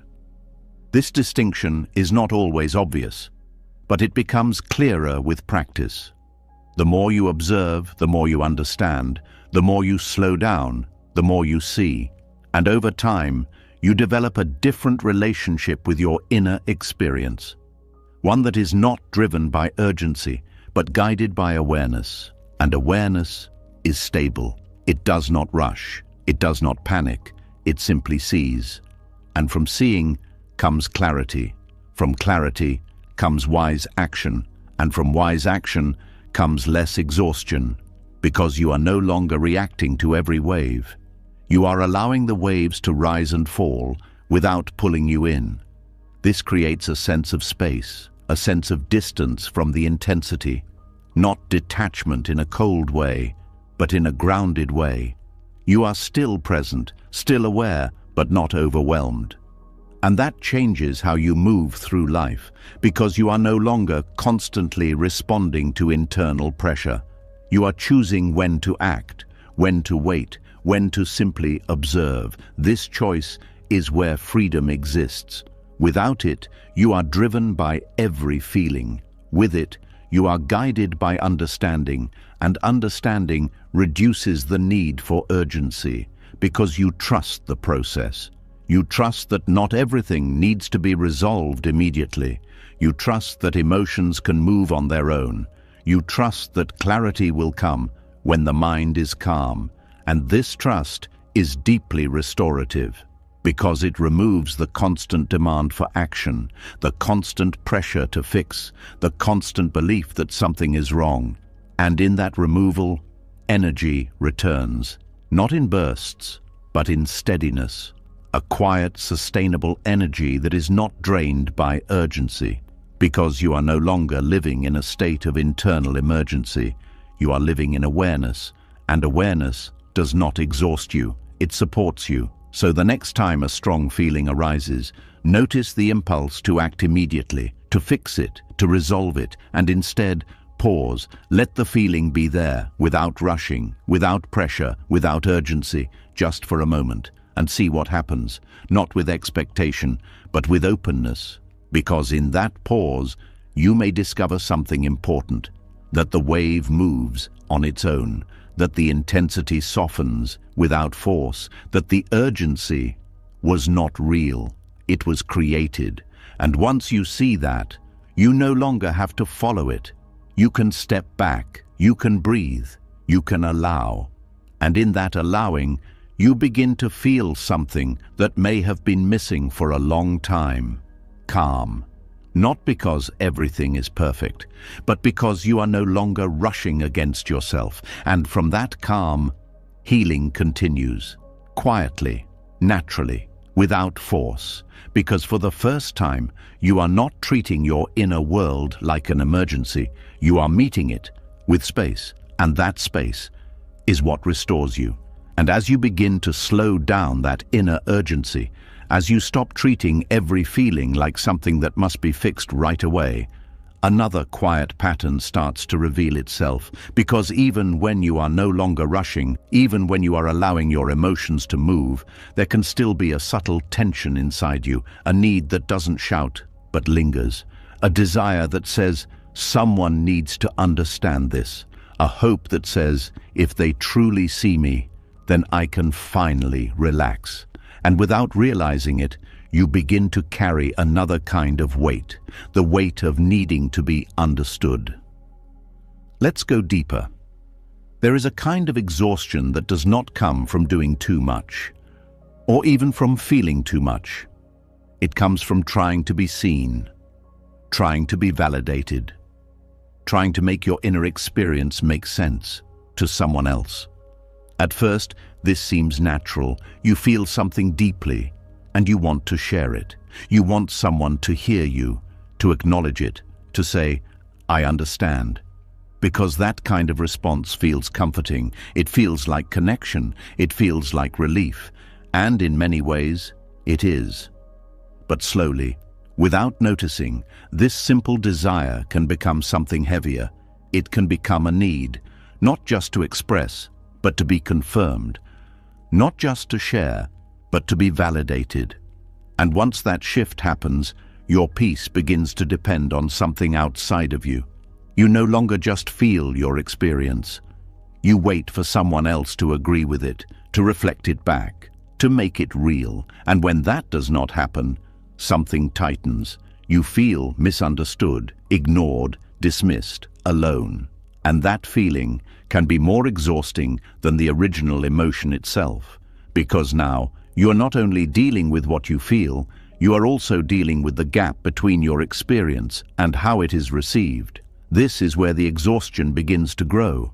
You try to explain yourself. You search for better words. You repeat the story in different ways. You adjust your tone, your expression, your delivery, hoping that this time they will understand. And each attempt takes energy, because you are not just speaking, you are trying to bridge a distance between your inner world and someone else's perception. But that distance cannot always be closed. No matter how clearly you speak, no matter how honestly you share, no matter how much you try, there are moments when others will not fully understand. Not because they don't care, but because they cannot feel exactly what you feel. They do not have your history, your perspective, your internal landscape. And expecting them to match your experience perfectly creates strain, because you are asking for something that is not always possible. This is one of the quiet truths that Buddhist teachings reveal. Your experience is valid, even if no one else confirms it. Your feelings are real, even if they are not understood. Your inner world does not need external agreement to exist. But when you believe that it does, you create dependency, a subtle form of attachment, where your emotional state is influenced by how others respond. And that attachment is draining, because it puts your peace in someone else's hands. If they understand you, you feel relief. If they don't, you feel tension. And that cycle repeats again and again until you begin to feel tired, not just of the emotion, but of explaining it, of trying to be seen, of trying to be understood. This is the exhaustion of being understood. It is not about communication itself. It is about the pressure behind it. The pressure to be validated, to be confirmed, to have your inner experience mirrored perfectly. And when that pressure is present, even simple conversations become heavy, because you are not just speaking, you are hoping. Hoping that this time it will land. Hoping that this time someone will say the right thing. Hoping that this time the gap will close. But the gap is not the problem. The expectation is. Because the more you expect others to fully understand you, the more you feel the distance when they don't. And that distance creates emotional fatigue. Not because something is wrong, but because you are holding on to a need that cannot always be fulfilled. This is where a shift begins, not in how you communicate, but in why you communicate. You begin to notice the difference between sharing and seeking validation. Sharing is open. It is an expression. It does not require a specific response. It is simply the act of letting something be known. Seeking validation is different. It carries an expectation. It looks for confirmation. It needs agreement. And when that agreement is not given, it creates tension. So instead of trying to change others, you begin to soften the expectation. You allow your experience to exist without needing it to be approved. You let your feelings be what they are, without waiting for someone else to confirm them. And in doing that, something lightens, because you are no longer carrying the extra weight of expectation. You are not measuring your experience against someone else's response. You are not depending on their understanding to feel settled. You are simply allowing yourself to feel and express without attachment. This does not mean you stop connecting. It does not mean you stop sharing. It means you release the pressure behind it. You speak because it is true for you, not because you need a certain reaction. You express because it feels right, not because you are seeking validation. And when you do that, communication becomes lighter, more natural, less draining, because it is no longer a task to be completed. It is an experience to be shared. This also changes how you listen, because when you are not focused on being understood, you become more open to understanding others. You are not waiting for your turn to explain. You are present, you are engaged, and that presence creates a different kind of connection, one that is not based on perfect understanding, but on mutual awareness, on being there, without needing everything to align. And that kind of connection is more sustainable because it does not carry the weight of expectation. It allows space for differences, for misunderstandings, for imperfection. And in that space, there is less tension, less effort, less exhaustion. You also begin to see something important. Not every experience needs to be shared. Some things can be held gently, without being explained. Not because they are hidden, but because they are complete, within you. You do not need to externalize everything to make it real. You do not need to process everything through conversation to understand it. Some clarity comes in silence. Some understanding comes from simply being with what you feel. And when you allow that, you reduce the need to constantly express. You reduce the pressure to be understood. You create space for your experience to settle on its own. This is not isolation. It is self-sufficiency, a quiet ability to hold your own experience without needing external confirmation. And that ability restores energy, because you are no longer reaching outward for something that must come from within. You are no longer dependent on responses to feel stable. You are grounded in your own awareness, and from that grounding, everything becomes simpler. You speak when it feels natural. You listen without pressure. You share without expectation. You receive without needing to interpret everything. And in that simplicity, there is ease. Not because everyone understands you perfectly, but because you no longer need them to. This does not mean you stop valuing connection. It means you stop attaching your peace to it. You allow connection to be what it is, without turning it into a requirement for your well-being. And in doing that, you free yourself from a quiet but constant source of exhaustion, because trying to be understood all the time is heavy. It requires effort. It creates tension. It drains emotional energy.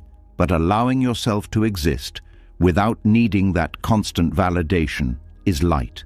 It requires less. It creates space. It restores balance. So the next time you feel the urge to explain yourself again and again, pause. Notice what is underneath. Is it expression or is it expectation? And if it is expectation, gently release it. Let your experience be enough, as it is, without needing to be confirmed, without needing to be understood perfectly, just as it is. And in that release, you may feel something shift, a quiet relief, a sense that you no longer have to work so hard to be seen, because you already are, not through someone else's understanding, but through your own awareness. And that awareness is enough. Enough to hold what you feel, enough to give it space, enough to allow it to pass. And from that place, energy returns, not because anything changed outside, but because something softened inside. The need to be understood is no longer carrying your weight, and without that weight, you begin to feel lighter, clearer, more at ease, because you are no longer chasing validation. You are resting in presence, and in that rest, healing continues, quietly, naturally, without force, because for the first time, you are not asking others to complete your experience. You are allowing it to be complete within you, and that is where true freedom begins. And as you begin to release the need to be understood, as you stop placing your peace in someone else's response, something even quieter starts to come into view. Because sometimes, even when nothing is being demanded from the outside, something inside still feels unsettled, a restlessness that doesn't make sense, a pull toward intensity, even when you say you want peace, a strange familiarity with emotional highs and lows that feels almost normal. And if you look closely, you may begin to notice something uncomfortable. That part of you has learned to live in chaos. Let's go deeper. There is a pattern that hides in plain sight. It does not feel like a problem at first. In fact, it can feel alive. Strong emotions, deep reactions, intense connections, sudden highs, followed by heavy lows. It feels like something is happening, like life is full, like you are deeply engaged. But underneath that intensity, there is something else, a dependency, a quiet attachment to emotional stimulation. This is the subtle addiction to emotional intensity. It does not look like addiction in the usual sense. There are no obvious signs, no clear substance, no visible behavior that others would question. But internally, there is a craving, not for calm, but for feeling something strongly. Because over time, the mind can become used to intensity, used to drama, used to the surge of emotion that comes with conflict, uncertainty, or emotional highs. And once that becomes familiar, stillness begins to feel strange, almost uncomfortable. Silence feels empty. Calm feels boring. Peace feels unfamiliar. And so, without realizing it, you begin to seek intensity, not consciously, but through patterns. You revisit emotionally charged memories.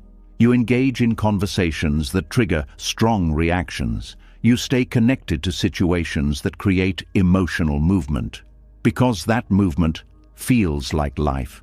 Even if it is draining, this is how chaos becomes normalized, not because you want suffering, but because your system has adapted to it. It has learned to function in intensity, to expect it, to rely on it.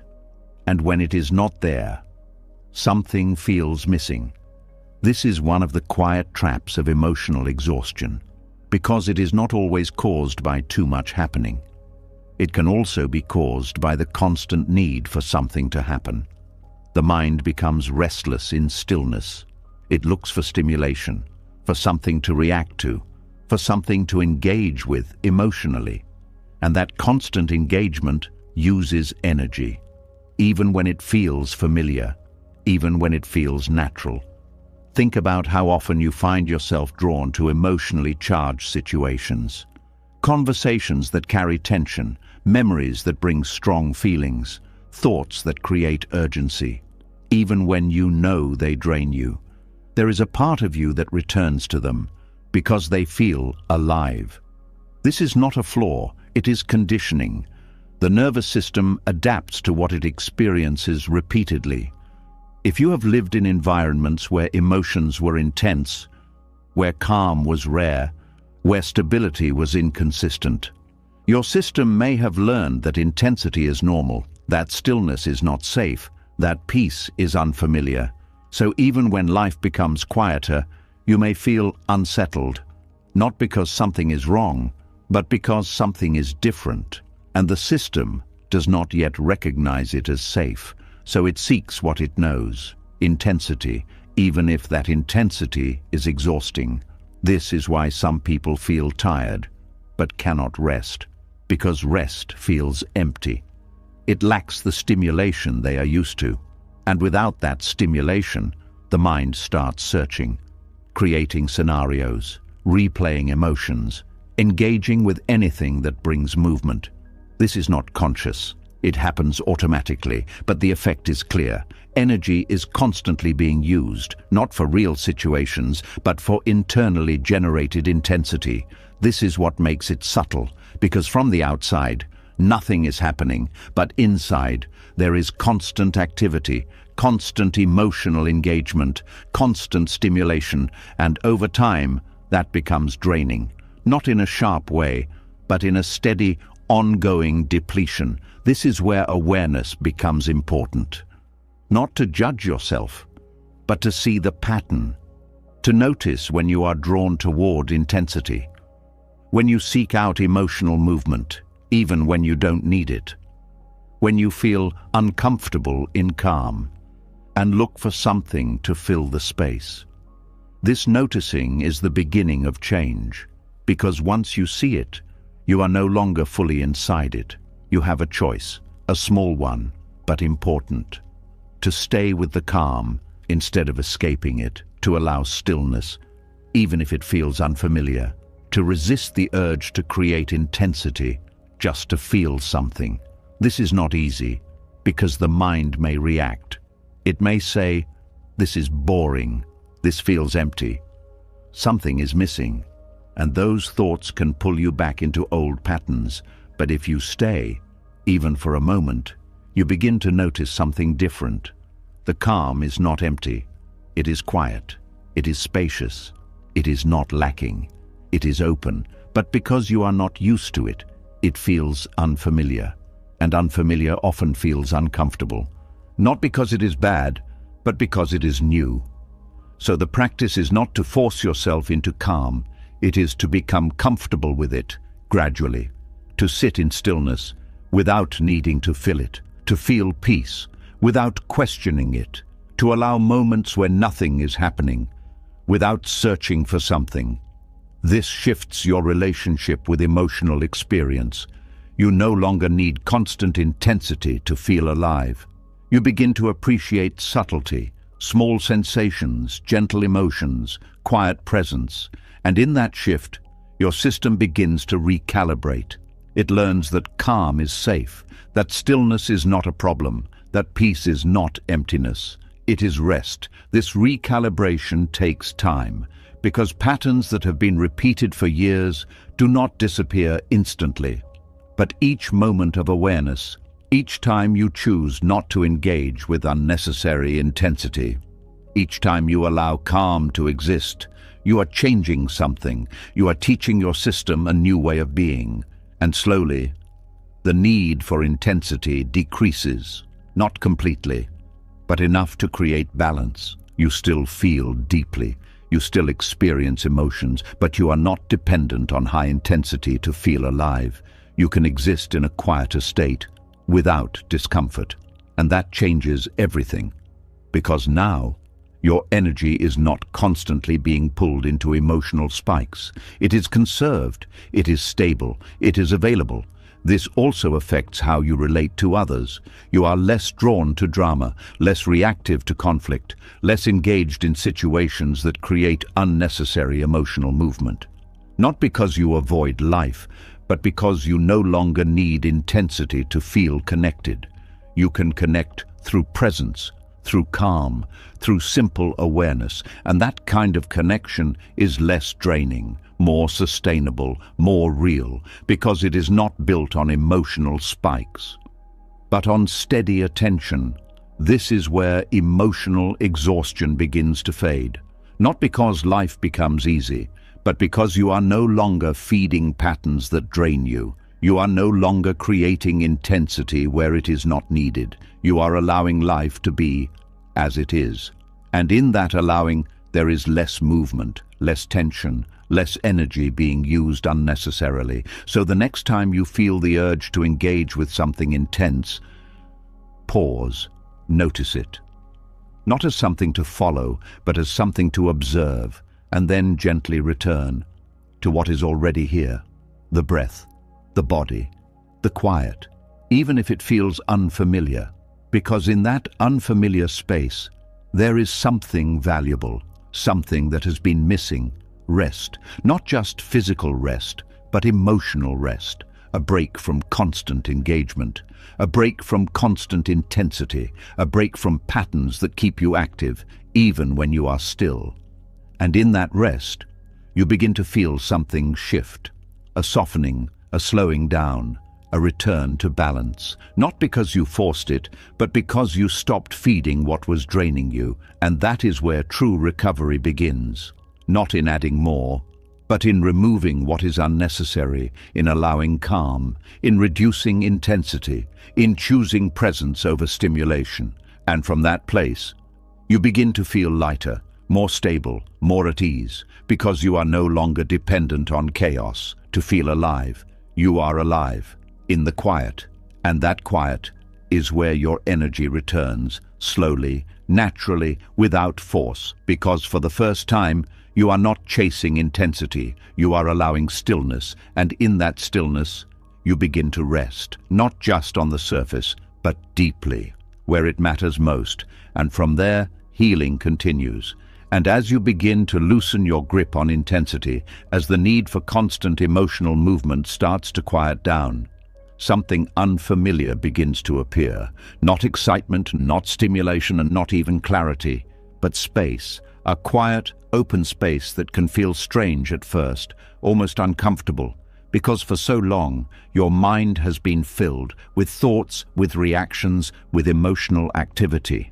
And now there is less of that, and in its place there is something you are not used to meeting: nothingness. Let's go deeper. There is a moment that many people avoid without realizing it, a pause where nothing is happening. No strong thoughts, no urgent emotions, no clear direction, just stillness. And instead of relaxing into that stillness, the mind reacts. It starts searching, looking for something to think about, something to feel, something to engage with, because emptiness feels unfamiliar, and unfamiliar often feels uncomfortable. So the mind fills the space with noise, with distraction, with activity, anything to avoid sitting in that quiet. But that quiet is not empty in the way you think. It is not lacking. It is not meaningless. It is simply unfilled. And that is where energy begins to rebuild. The problem is, most people never stay there long enough to experience it, because the moment stillness appears, they move away. They pick up their phone, they start thinking, they look for something to do, not because they need to, but because they are not comfortable with nothing happening.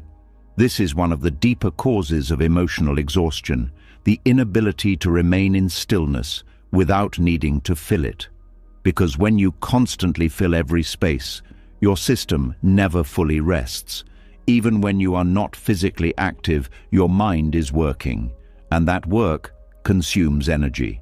The art of sitting with nothingness is not about doing something special. It is about not doing, not in a passive way, but in a conscious way. A willingness to be present without needing to engage, to sit without reaching for distraction, to exist without needing to define the moment. This is simple, but not easy, because the mind is used to movement. It is used to stimulation. It is used to having something to focus on. So when that is removed, it begins to react. You may feel restless. You may feel bored. You may feel a subtle discomfort, like something is missing. And that feeling is important, because it shows you how dependent the mind has become on activity. Not just physical activity, but mental and emotional activity. And that dependency is what keeps you from resting deeply. Because rest is not just about stopping the body. It is about allowing the mind to settle. And the mind can only settle when it is not constantly being fed. This is where stillness becomes powerful, not as something to achieve, but as something to allow. You sit, you breathe, you notice, and you do nothing to change the experience. No effort to make it peaceful, no attempt to make it meaningful, no need to create something out of the moment. Just being. At first, this may feel empty because you are not used to it. But if you stay, something begins to shift. The restlessness softens, the urge to move decreases. The mind begins to slow down naturally, not because you forced it, but because there is nothing feeding it. And in that slowing, there is a different kind of presence, one that is not driven by thought, not driven by emotion, but simply aware. This awareness is quiet. It does not need to say anything. It does not need to do anything. It just exists. And in that existence, there is rest, deep rest. Not the kind that comes from sleep, but the kind that comes from no longer being engaged, no longer being pulled, no longer being stimulated. This is what rebuilds energy, not activity, not even positive thinking, but the absence of constant input, because your system needs space, space to recover, space to reset, space to return to its natural balance, and that space is found in stillness. But stillness is not something you create. It is something you stop interrupting. You stop filling the moment. You stop adding noise. You stop searching for something to do, and you allow what is already there to be enough. This is where a deeper understanding begins. Nothingness is not the absence of life. It is the foundation of it. It is the space from which everything arises. And when you are comfortable in that space, you are no longer dependent on constant stimulation to feel alive. You can simply be. And that changes your relationship with everything. Because you are no longer running from emptiness. You are resting in it. This rest is not dull. It is not lifeless. It is quiet, but full. Full of awareness, full of presence, full of subtle experience, the sensation of breath, the feeling of the body, the sounds around you. All of these become more noticeable when the mind is not distracted, and in noticing them, you become grounded, not in thought, but in reality. This grounding is stabilizing because it brings you out of the constant movement of the mind and into the simplicity of the present moment. And the present moment does not require effort. It is already here. You do not need to create it. You do not need to improve it. You just need to notice it. And in that noticing, there is ease. Because you are no longer trying to be somewhere else. You are here, without pressure, without urgency, without expectation. This is what allows the nervous system to relax. Because there is no demand, no task, no problem to solve, just presence. And presence is enough. Over time, this becomes more natural. You find yourself less drawn to constant activity, less dependent on distraction, more comfortable with quiet, more at ease with doing nothing. And in that comfort, your energy stabilizes, because it is no longer being used unnecessarily. It is no longer being drained by constant engagement. It is available, ready, sustained. This also changes how you experience life, because you are no longer seeking something to fill every moment. You are allowing moments to be what they are, simple, quiet, unremarkable. And in that simplicity, there is peace. Not the kind that comes from achieving something, but the kind that comes from not needing to achieve anything in that moment. This peace is subtle, but powerful, because it is not dependent on conditions. It exists, even when nothing is happening.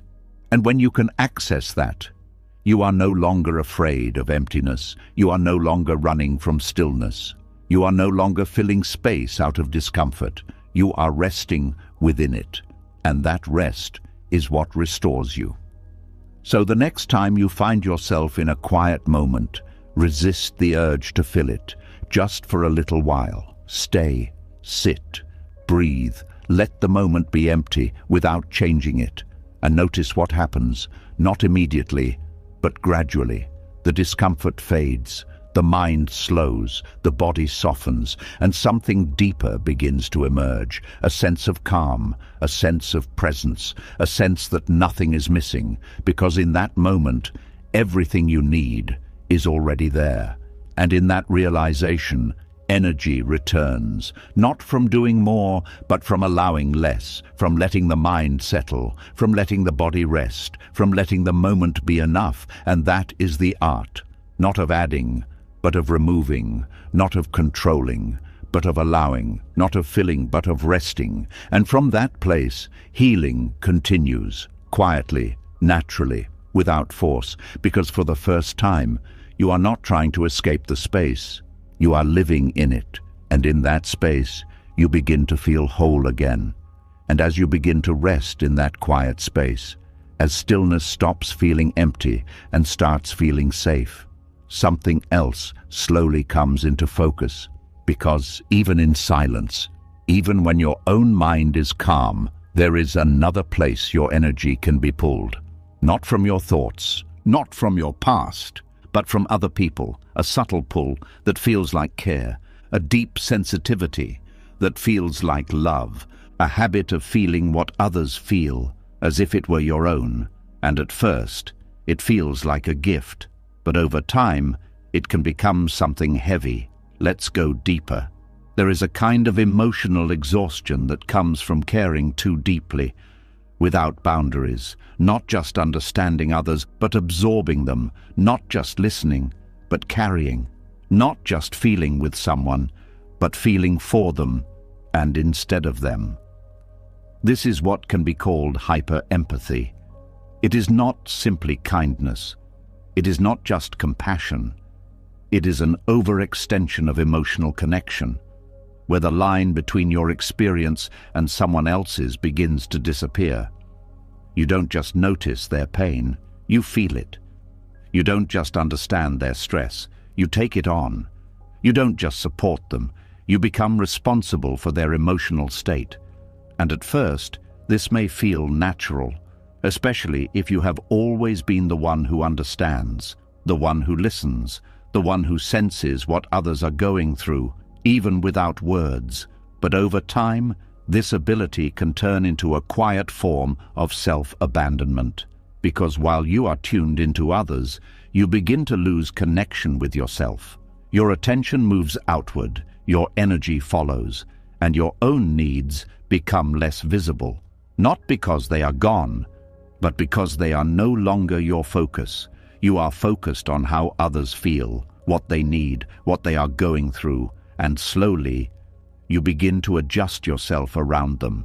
You become more accommodating, more available, more responsive, even when you are tired, even when you need space, even when something inside you is asking for rest, because there is a belief, often unspoken, that their feelings matter more, or that your role is to help, to fix, to support. And while that may come from a place of care, it comes at a cost, because emotional energy is not unlimited. Every time you absorb someone else's state, you use your own. Every time you carry something that is not yours, you lose space for what is yours, and over time, that imbalance grows. You feel drained without knowing why. You feel overwhelmed, even when your own life is not demanding. You feel heavy after conversations that should have been simple, because you are not just interacting, you are internalizing, taking in more than you can hold. This is where the hidden cost appears, not in dramatic moments, but in quiet depletion, a slow loss of energy, a gradual fading of clarity, a growing distance from your own center, because you are constantly reaching outward, constantly feeling for others, constantly adjusting your internal state to match theirs, and in doing that, you lose stability, because your emotional state is no longer grounded in you. It is influenced by everything around you. This is why hyper-empathy can be exhausting, not because empathy itself is wrong, but because it has no boundary. It does not stop at understanding. It moves into absorption, and absorption consumes energy. Buddhist teachings offer a different approach. They do not reject compassion, they value it deeply, but they distinguish between compassion and attachment, between caring and carrying. True compassion does not require you to take on someone else's suffering. It requires you to see it clearly. without becoming it, to be present without losing yourself, to support without absorbing. This is a subtle but important difference, because when you absorb, you become overwhelmed. When you observe, you remain stable, and stability is what allows you to offer real support, not reactive, not draining, but grounded. This begins with awareness, noticing when you are crossing that line, when you move from understanding into internalizing, when you start feeling responsible for someone else's emotions, when you begin to carry what is not yours. These moments are often quiet, a shift in your body, a tightening, a sense of heaviness, a loss of your own clarity. And instead of ignoring it, you pause. You recognize what is happening, not with judgment, but with honesty. This is not mine to carry. That sentence changes everything, because it brings you back to yourself, back to your own experience, back to your own center. It does not mean you stop caring. It means you care differently, without losing your boundaries, without abandoning yourself, without turning someone else's pain into your responsibility. This also changes how you listen. You are still present, still attentive, still open, but you are not merging. You are not taking on. You are allowing space between you and the other person. And in that space, there is clarity, because you are no longer clouded by their emotions. You can see more clearly. You can respond more wisely. You can support without being drained. This is what makes compassion sustainable. It is not based on emotional intensity. It is based on awareness. And awareness does not exhaust you. It stabilizes you. It allows you to remain present without losing energy. This also requires letting go of certain beliefs, the belief that you must always be there, that you must always understand, that you must always help, because those beliefs create pressure, and pressure leads to overextension, which leads to exhaustion. Instead, you begin to accept something simple. You can care without fixing everything. You can listen without carrying everything. You can support without losing yourself. This acceptance creates balance, and balance restores energy. You also begin to check in with yourself, not just others. You ask, how do I feel right now? What do I need? Do I have the capacity to hold this? And if the answer is no, you allow yourself to step back, not as rejection, but as self-preservation, because you cannot give from a place that is empty. You cannot support others if you are constantly drained. And recognizing your limits is not selfish. It is necessary. It is what allows you to remain available in a healthy way, without losing yourself in the process. Over time, this changes your relationships. They become less intense, but more stable, less draining, but more genuine, because you are no longer trying to be everything for everyone. You are simply being present, and that presence is enough. It does not require you to absorb. It does not require you to carry. It does not require you to lose yourself. It allows you to connect without collapsing. And that is what protects your energy, because you are no longer constantly giving from a place of depletion. You are giving from awareness, from clarity, from balance. And that kind of giving does not exhaust you. It sustains you.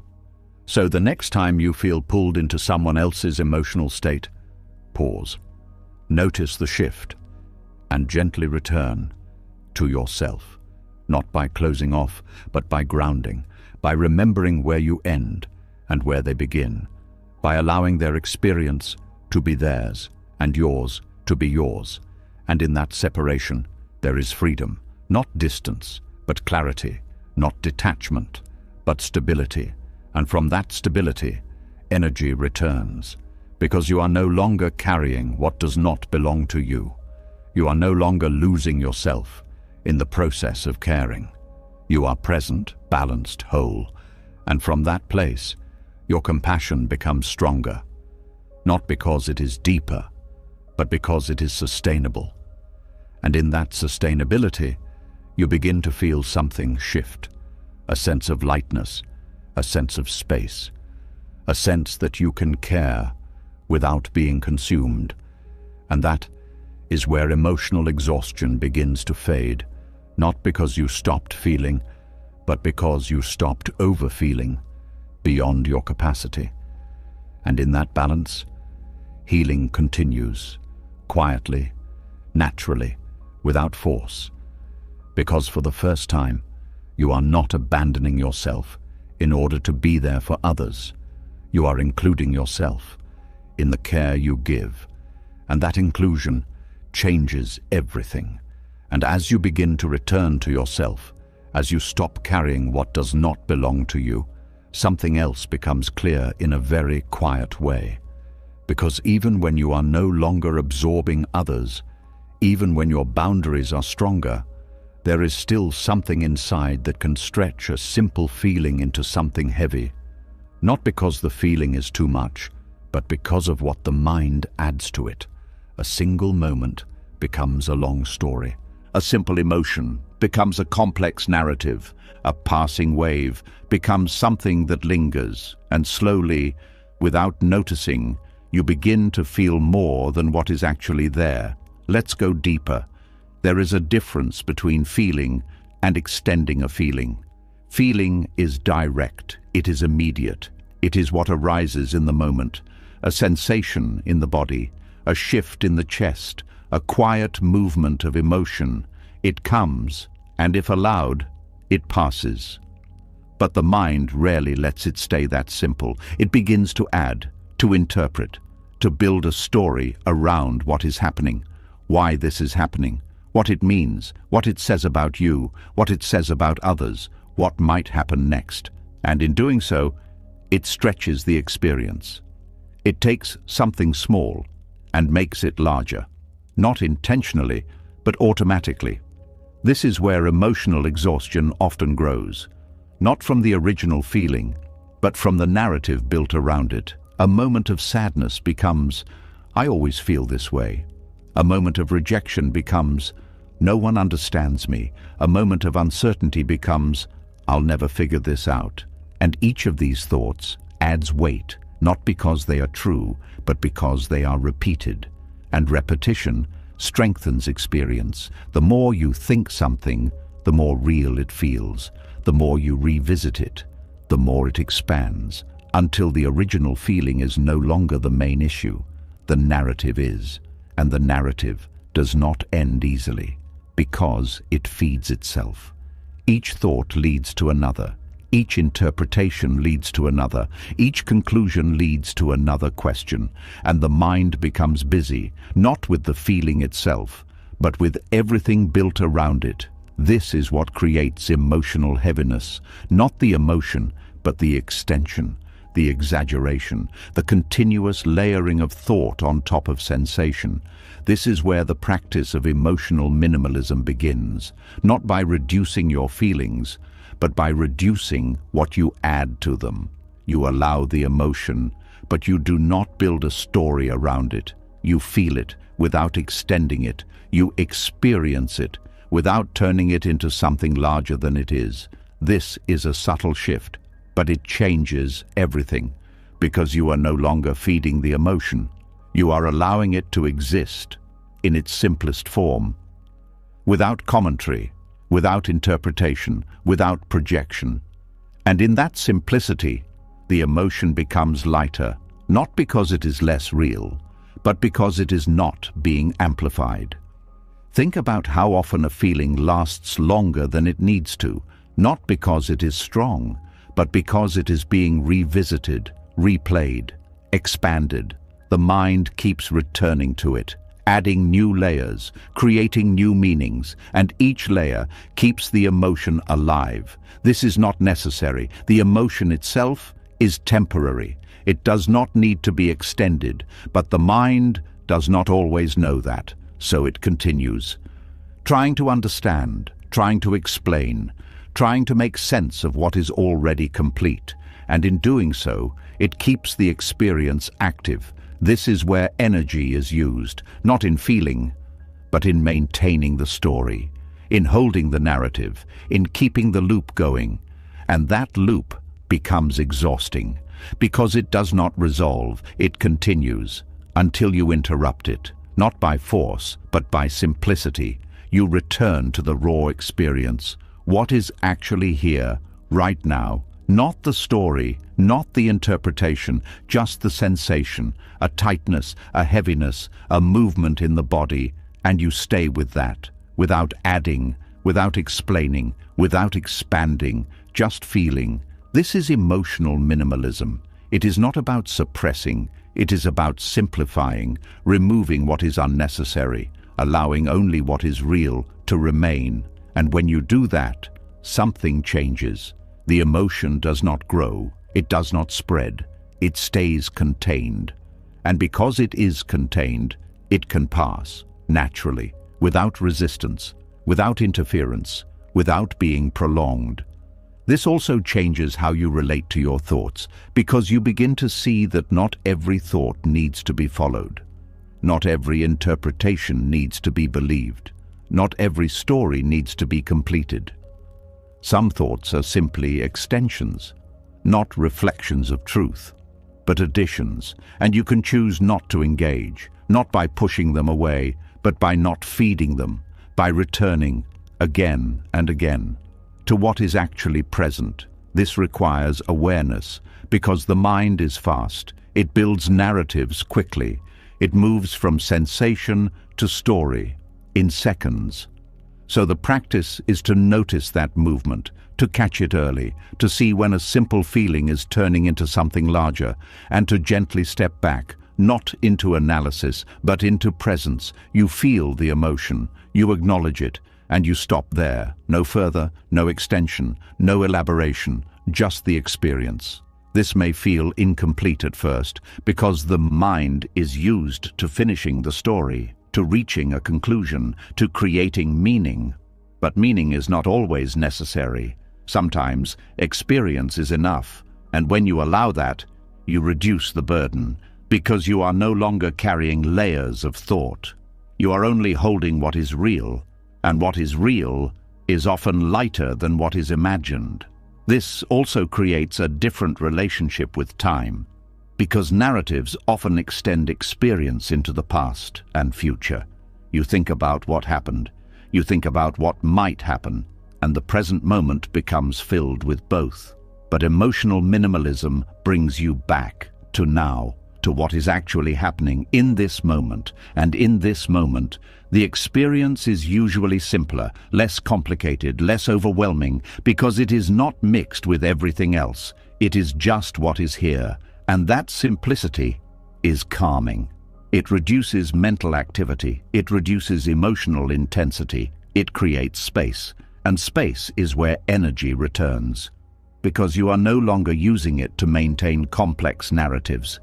You are allowing experience to be direct, clear, uncomplicated. This does not mean you never reflect. It does not mean you never think. It means you choose when to engage. You do not let every feeling turn into a full story. You do not let every moment expand beyond itself. You keep things simple. And in that simplicity, there is clarity, because you are no longer lost in layers. You are seeing things as they are, without distortion, without exaggeration, without extension. And that clarity reduces exhaustion, because confusion is draining, overthinking is draining, narrative building is draining, but direct experience is not. It is natural, it moves, it resolves without effort. This is what makes emotional minimalism powerful. It does not require you to do more. It asks you to do less, to remove what is unnecessary, to stop adding weight, to allow what is already there, to move freely. And in doing so, you begin to feel lighter, not because you are avoiding emotions, but because you are no longer amplifying them. You are experiencing them fully, but simply, without extension, without exaggeration, without turning them into something they are not. And that changes everything, because now Emotions are no longer something to manage, they are something to experience, and experience does not exhaust you. It flows, it moves, it passes, without needing to be controlled. So the next time a feeling arises, notice what the mind does. Notice the urge to explain, to interpret, to build a story, and instead, pause. Return to the feeling itself. Stay with it, without adding, without extending, just as it is, and watch what happens, not immediately, but gradually.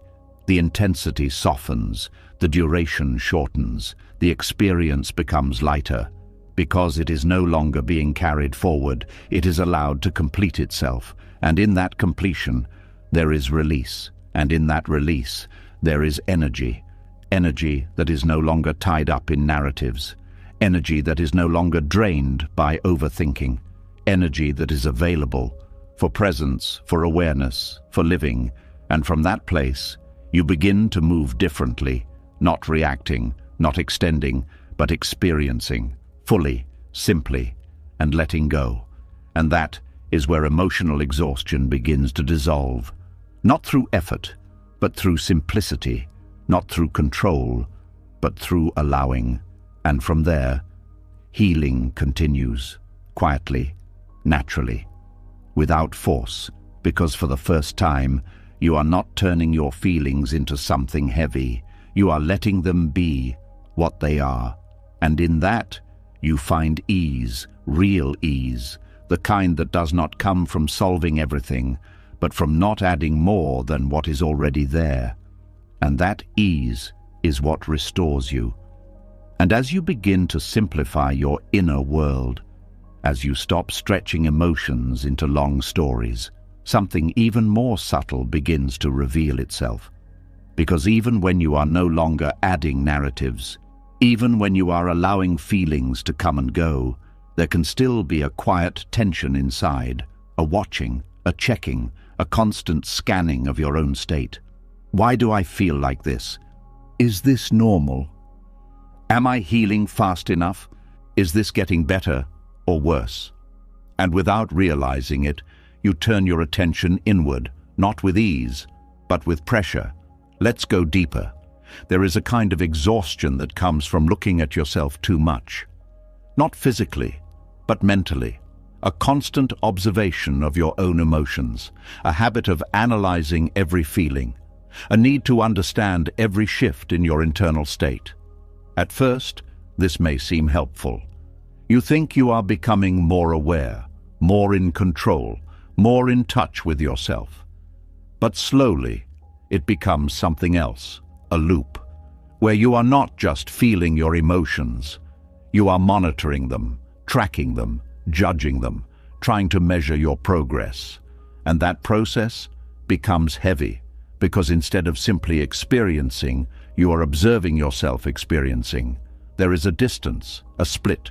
One part of you feels, the other part watches, evaluates, and reacts. And maintaining that split takes energy, a lot of it, because you are never fully in the moment. You are always slightly outside of it, checking, assessing, trying to figure out what is happening. This is the trap of constant self-monitoring. It looks like awareness, but it feels like tension, because it is not relaxed, it is not open, it is controlled. It carries a subtle urgency, a need to understand everything, a need to get it right, a need to make sure you are okay, and that need creates pressure, because emotions are not meant to be analyzed constantly, they are meant to be experienced.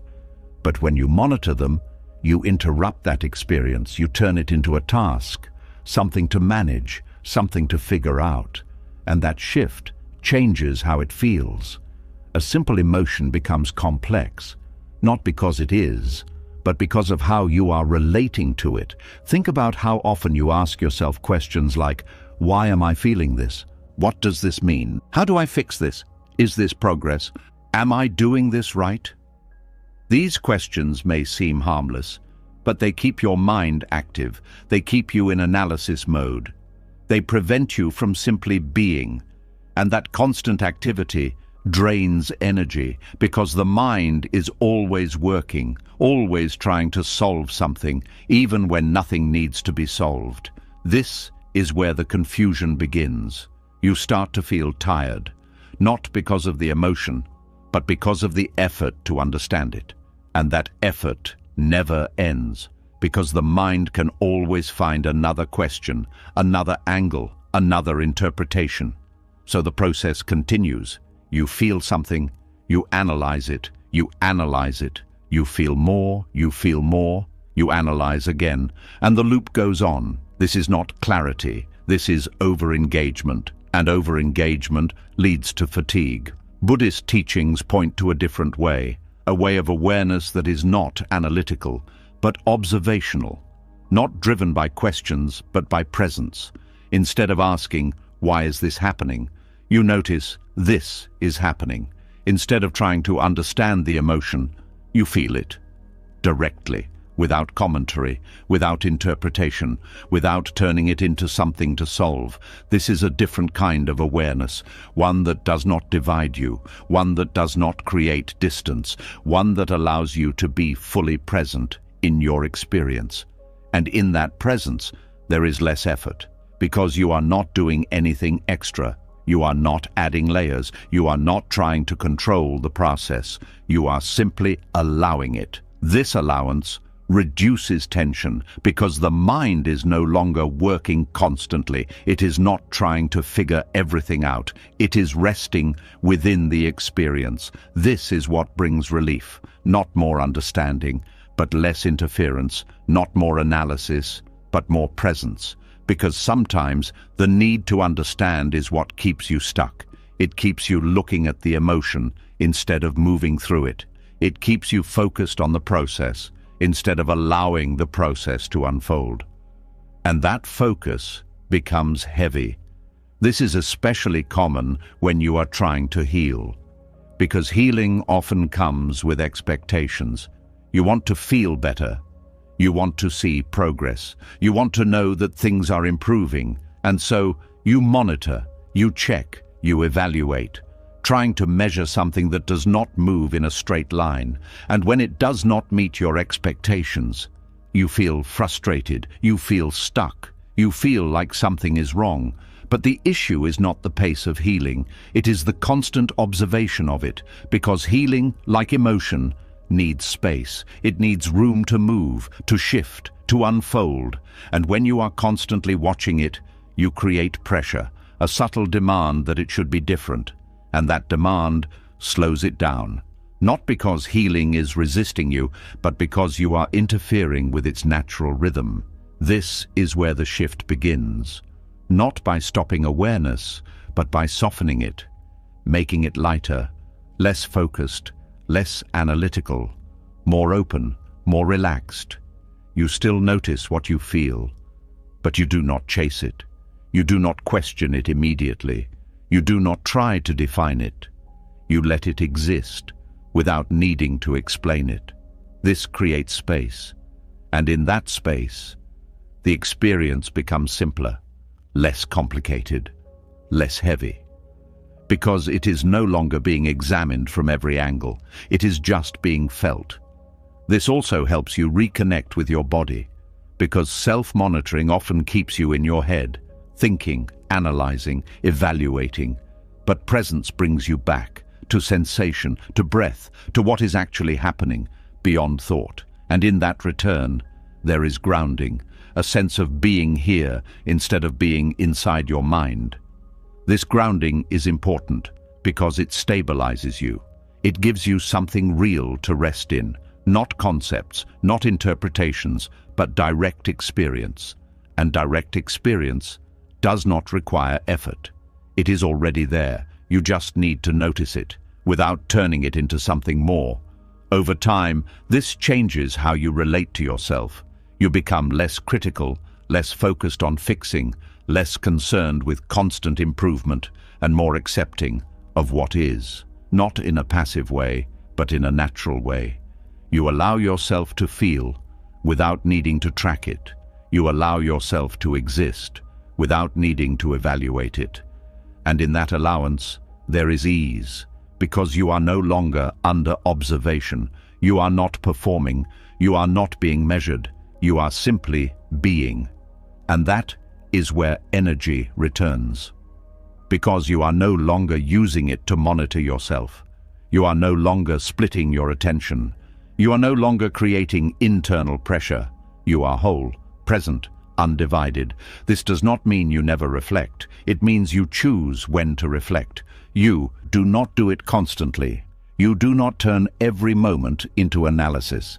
You allow space between reflection and experience. And in that space, there is rest, real rest. Not just from activity, but from self-observation, from constant checking, from the need to understand everything, and that rest restores you. So the next time you notice yourself analyzing your feelings, pause gently, without judgment, and return to the feeling itself. Without questions, without interpretation, just as it is. And stay there for a moment. Let it be simple. Let it be direct. Let it be enough. And notice what happens, not in your thoughts, but in your body. The tension softens, the pressure eases, the experience becomes lighter, because you are no longer turning it into something complex. You are allowing it to be what it is.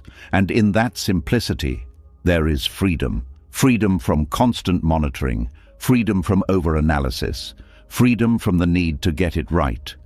And from that freedom, energy returns, quietly, naturally, without force, because for the first time, you are not watching yourself live. You are living fully, directly, without interruption. And that is what brings you back to clarity, back to ease, back to yourself. And from there, healing continues, not as something you track, but as something you allow.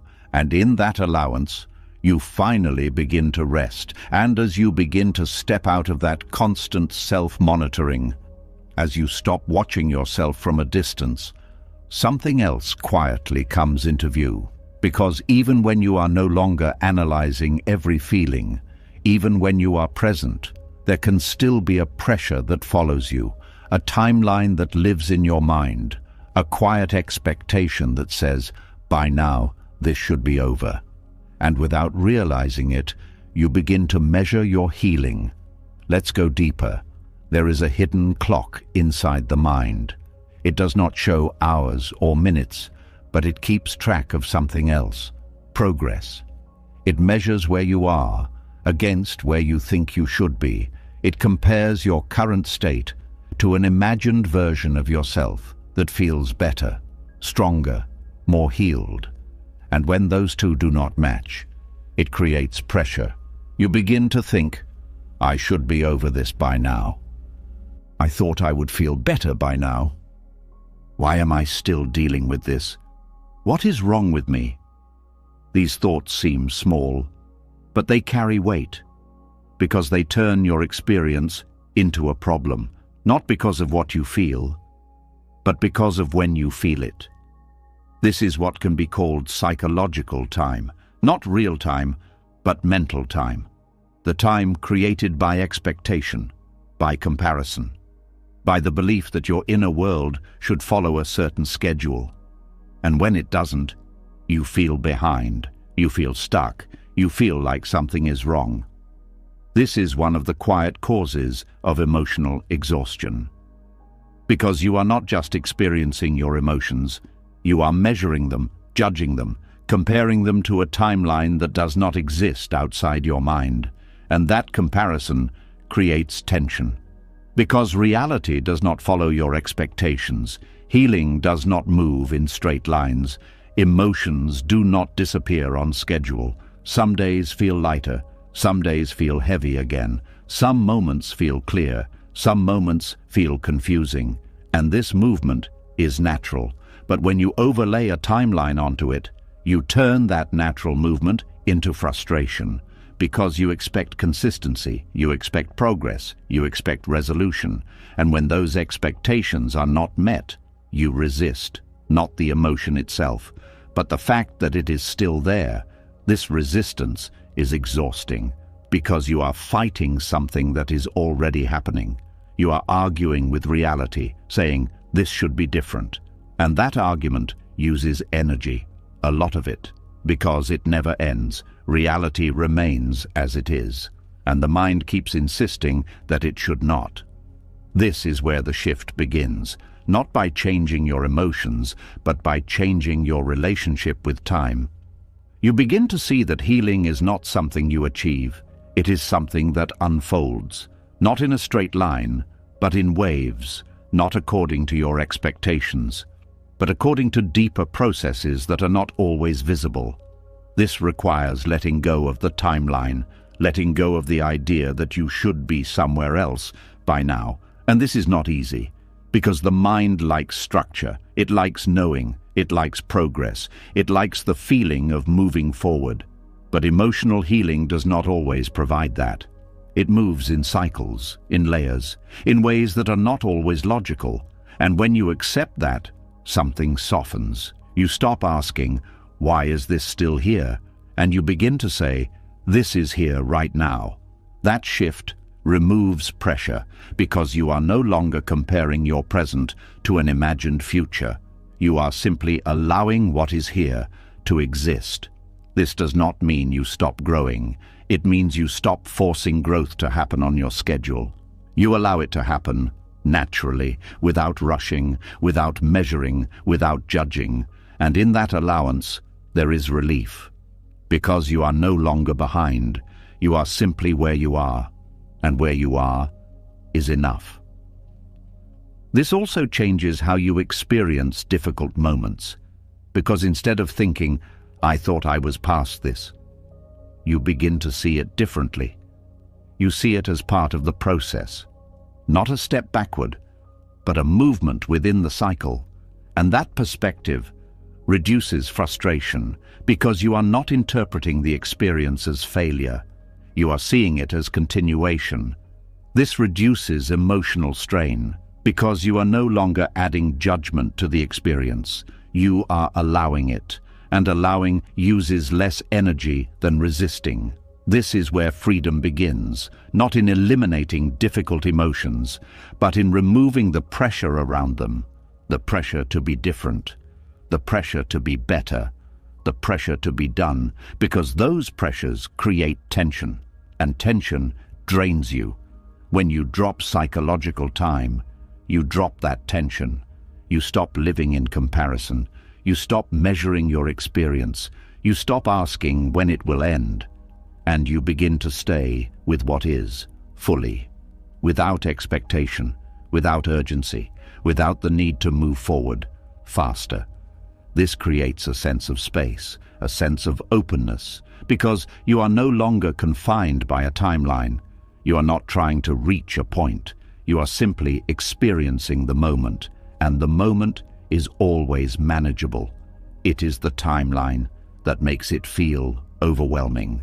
Because the timeline stretches your experience, it turns a single moment into something that should have been resolved already, and that creates pressure. But when you remove that timeline, the moment becomes smaller, simpler, more direct, and easier to hold. This also changes how you relate to yourself, because you are no longer judging your pace. You are no longer comparing your journey. You are no longer asking why you are not where you think you should be. You are accepting where you are, without conditions, without expectations, and that acceptance is deeply calming. Because you are no longer in conflict with yourself. You are aligned, not with an idea of progress, but with reality. And reality does not need to be fixed. It needs to be seen. This is what Buddhist teachings point to. The suffering does not come from the moment itself, but from the resistance to it, from the belief that it should be different, from the expectation that it should have already changed. And when that expectation is dropped, the suffering decreases, because you are no longer adding pressure. You are no longer creating conflict. You are allowing the experience to be what it is. This does not mean you stay the same forever. It means you stop forcing change. And when you stop forcing, change happens naturally, because the system is no longer under pressure. It is no longer being pushed. It is allowed to move at its own pace. And that movement is more sustainable, more real, more aligned, because it is not driven by expectation, it is driven by process. And process cannot be rushed. It unfolds step by step, moment by moment, without needing to be measured. So the next time you notice that thought, "I should be healed by now," pause, see it clearly, and gently let it go. Not by arguing with it, but by returning to what is here, this moment, this breath, this experience, without comparison, without expectation, just as it is.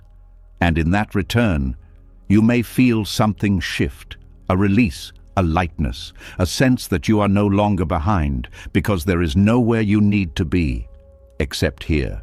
And here is enough. Enough to feel, enough to heal, enough to rest, without pressure, without urgency, without the weight of time. And in that freedom, energy returns, because you are no longer using it to measure yourself. You are no longer draining it through comparison. You are simply present, and presence does not exhaust you. It restores you, quietly, naturally, without force. Because for the first time, you are not trying to reach a future version of yourself. You are allowing yourself to be here fully. And in that fullness, healing continues. Not as something you chase, but as something that unfolds. And in that unfolding, you begin to feel at ease, not because everything is finished, but because you are no longer waiting for it to be. And that is where true freedom begins. And as you begin to release that pressure of time, as you stop measuring your healing against an invisible clock, something else becomes easier to notice.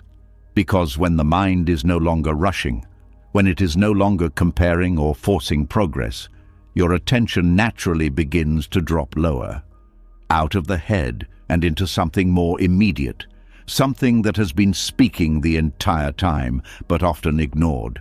Your body. There is a language there, quiet, constant, honest, and for a long time, it has been trying to tell you something. Let's go deeper. There is a point where emotional exhaustion does not begin in the mind. It begins in the body. Long before you feel overwhelmed, long before your thoughts become heavy, long before you say, "I'm tired," your body has already started speaking. A slight tightness, a subtle pressure, a change in breath, a heaviness in the chest, a tension in the shoulders. These are not random sensations. They are signals, early warnings that something inside you is reaching its limit.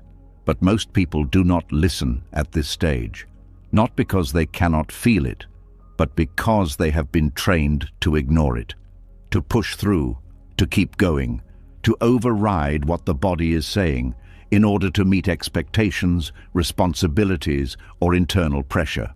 So the signals continue. They become stronger, more noticeable, harder to ignore, but still, they are often dismissed until the body has no choice but to slow everything down. And that is when burnout becomes visible, not because it suddenly appeared, but because it was building quietly all along.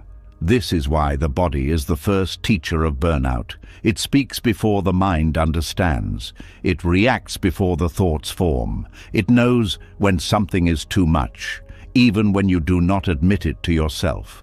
But to hear this language, you need to shift your attention away from constant thinking and into sensation, into what is actually happening beneath the surface.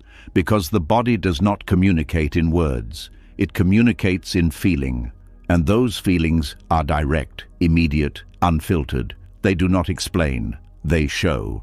This is where a different kind of awareness begins, not analyzing, not interpreting, but sensing. You begin to notice how your breath changes in certain situations, how your chest tightens when something feels off, how your stomach reacts when you are overwhelmed, how your shoulders carry tension when you are holding too much. These sensations are not problems, they are information, and when you learn to read them, you begin to understand yourself in a deeper way, because the body does not lie, it does not create stories, it reflects reality as it is.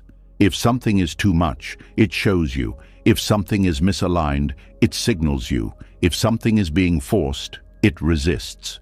But when you ignore these signals, you disconnect. You lose touch with what is actually happening inside you, and instead you rely only on thought, on logic, on what you think you should be able to handle.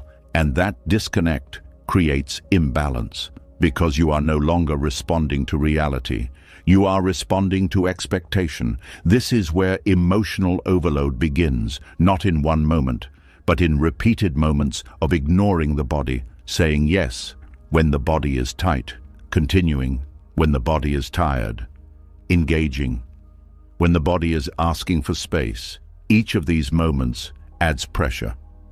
And over time, that pressure builds until the system can no longer sustain it.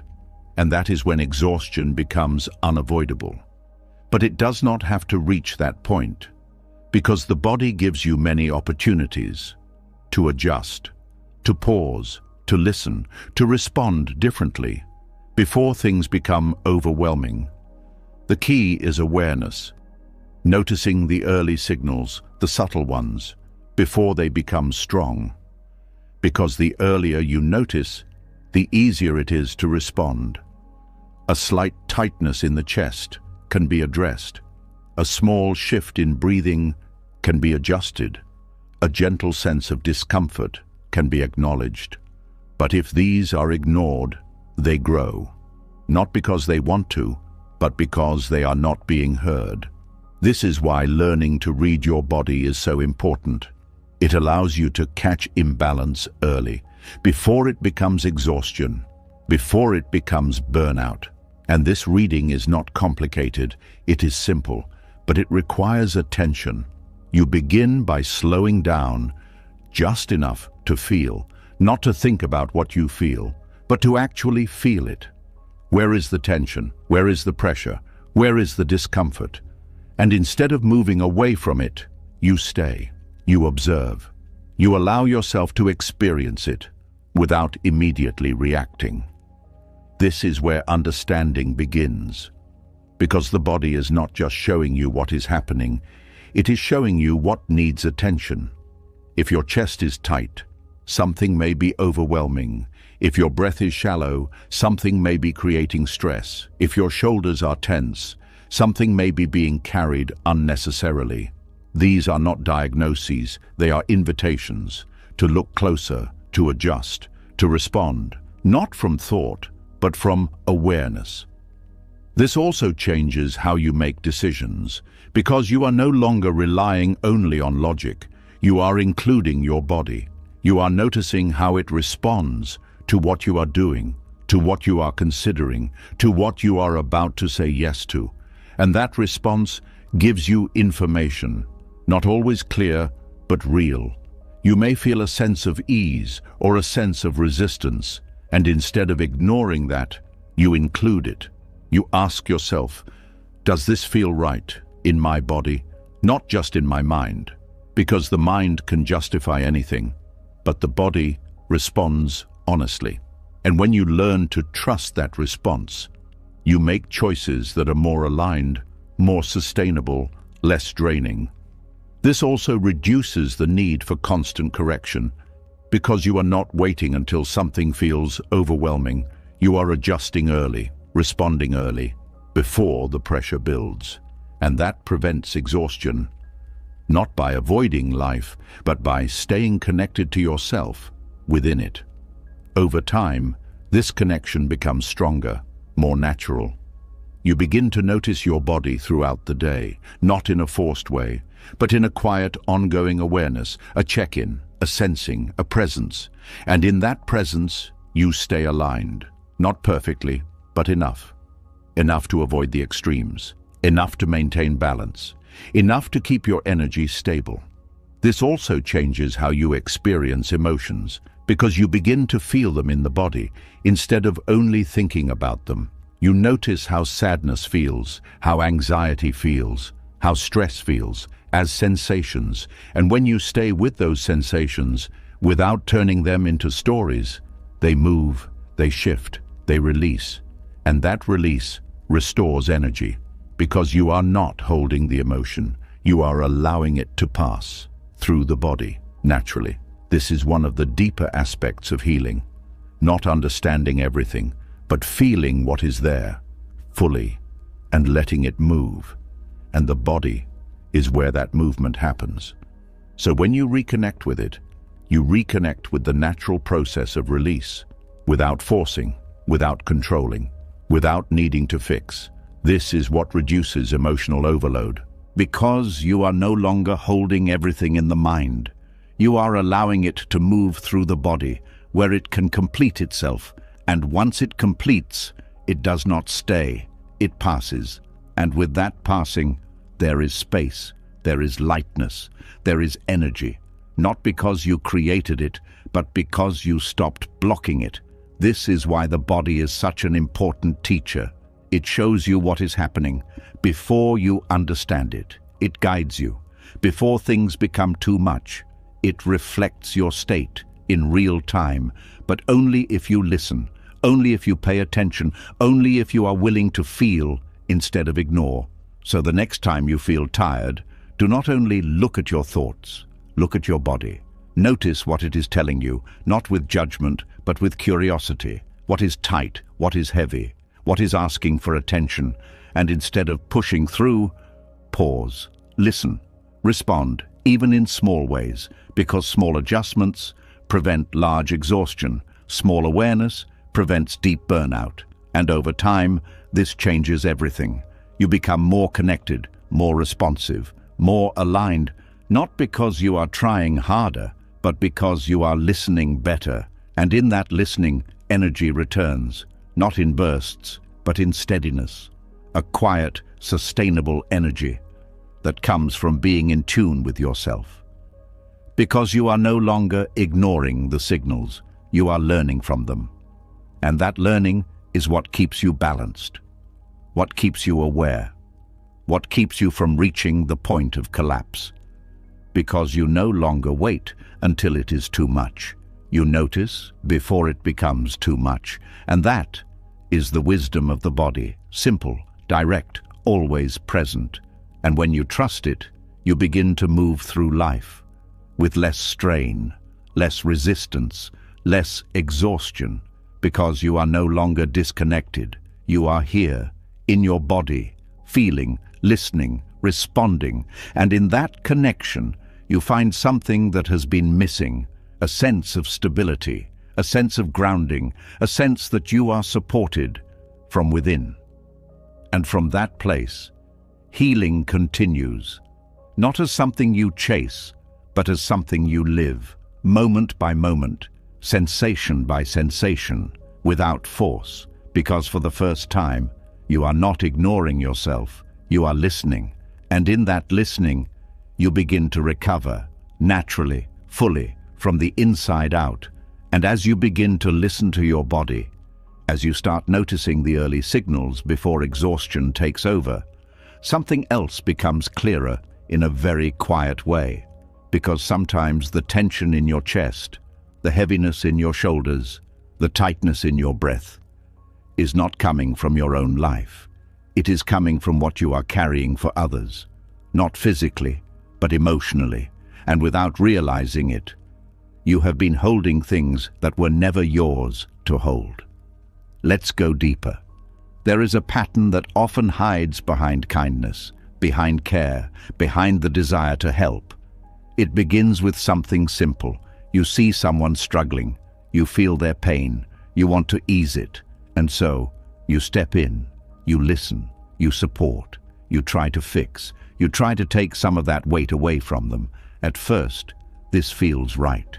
It feels human. It feels like connection. But slowly, something begins to shift. You are no longer just supporting. You are carrying, not just understanding, but absorbing. Not just being there, but becoming responsible. And that responsibility is not always visible. It does not show up as a clear task.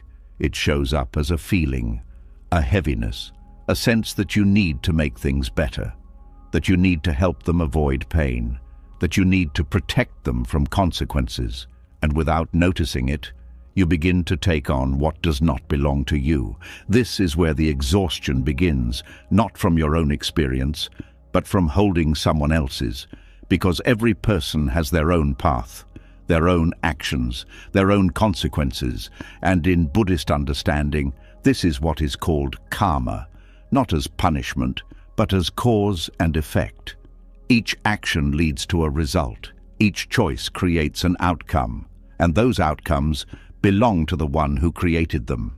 But when you step in and try to carry those outcomes, you interrupt that process, not always in a visible way, but internally. You begin to feel what they should be feeling. You begin to worry about what they are going through. You begin to think about how to solve what they are facing. And in doing so, you take on their burden, even if they did not ask you to. Even if they are not aware of it, you carry it because you feel connected, because you care, because you do not want to see them suffer. But this is where a deeper truth begins to emerge. Caring does not require carrying. Supporting does not require absorbing. Being present does not require taking ownership. Each person's experience is theirs. And when you take it on, you do not help them grow. You reduce your own capacity, because your energy is being used for something that is not yours to resolve.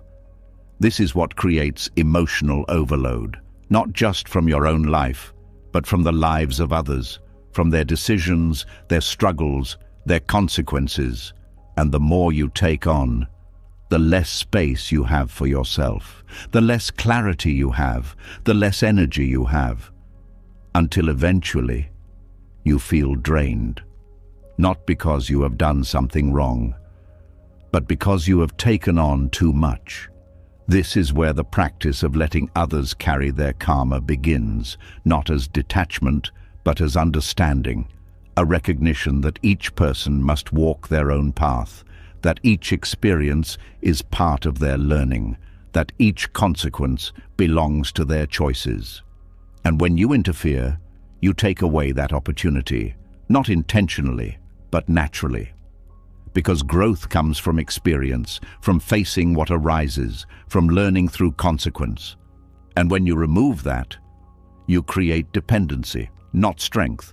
So the shift is not about becoming distant, it is about becoming clear. Clear about what is yours and what is not.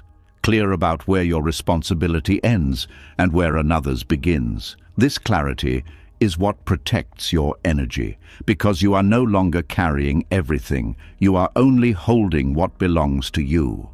This does not mean you stop caring. It means you care differently. You listen without absorbing. You support without fixing. You offer presence without taking control. And in that way, you remain connected without becoming overwhelmed. This requires awareness, because the habit of carrying is often automatic. You feel something and you take it in. You see someone struggling and you try to solve it. You notice discomfort and you try to remove it. But not every discomfort needs to be removed. Not every struggle needs to be solved by you. Not every consequence needs to be softened. Sometimes the most supportive thing you can do is to allow someone to face their own experience without interference, without rescue, without taking it on yourself. This is not easy, because it goes against the instinct to help, to protect, to ease suffering. But true support is not always about removing pain. It is about being present while allowing growth. And growth often requires discomfort. This is where boundaries become important, not rigid boundaries, but clear ones. You begin to notice when you are taking on too much, when you are thinking about someone else's situation constantly, when you are feeling responsible for their outcomes, when your energy is being drained by something that is not yours, and instead of continuing, you step back, not abruptly, but gently. You remind yourself, this is not mine to carry. That reminder brings you back to your own center, back to your own experience, back to your own energy, and from that place, you can still care, but without losing yourself. This also changes how you relate to guilt, because often, letting go of someone else's burden can feel wrong. You may feel like you are abandoning them, like you are not doing enough, like you should be more involved. But this feeling comes from a misunderstanding. You are not responsible for everything. You are not required to fix every situation. You are not meant to carry what belongs to someone else. And recognizing that is not selfish. It is balanced, because when you carry too much, you become exhausted. And in that exhaustion, you are less able to support anyone, including yourself. So letting others carry their karma is not about doing less. It is about doing what is appropriate, what is aligned, what is sustainable.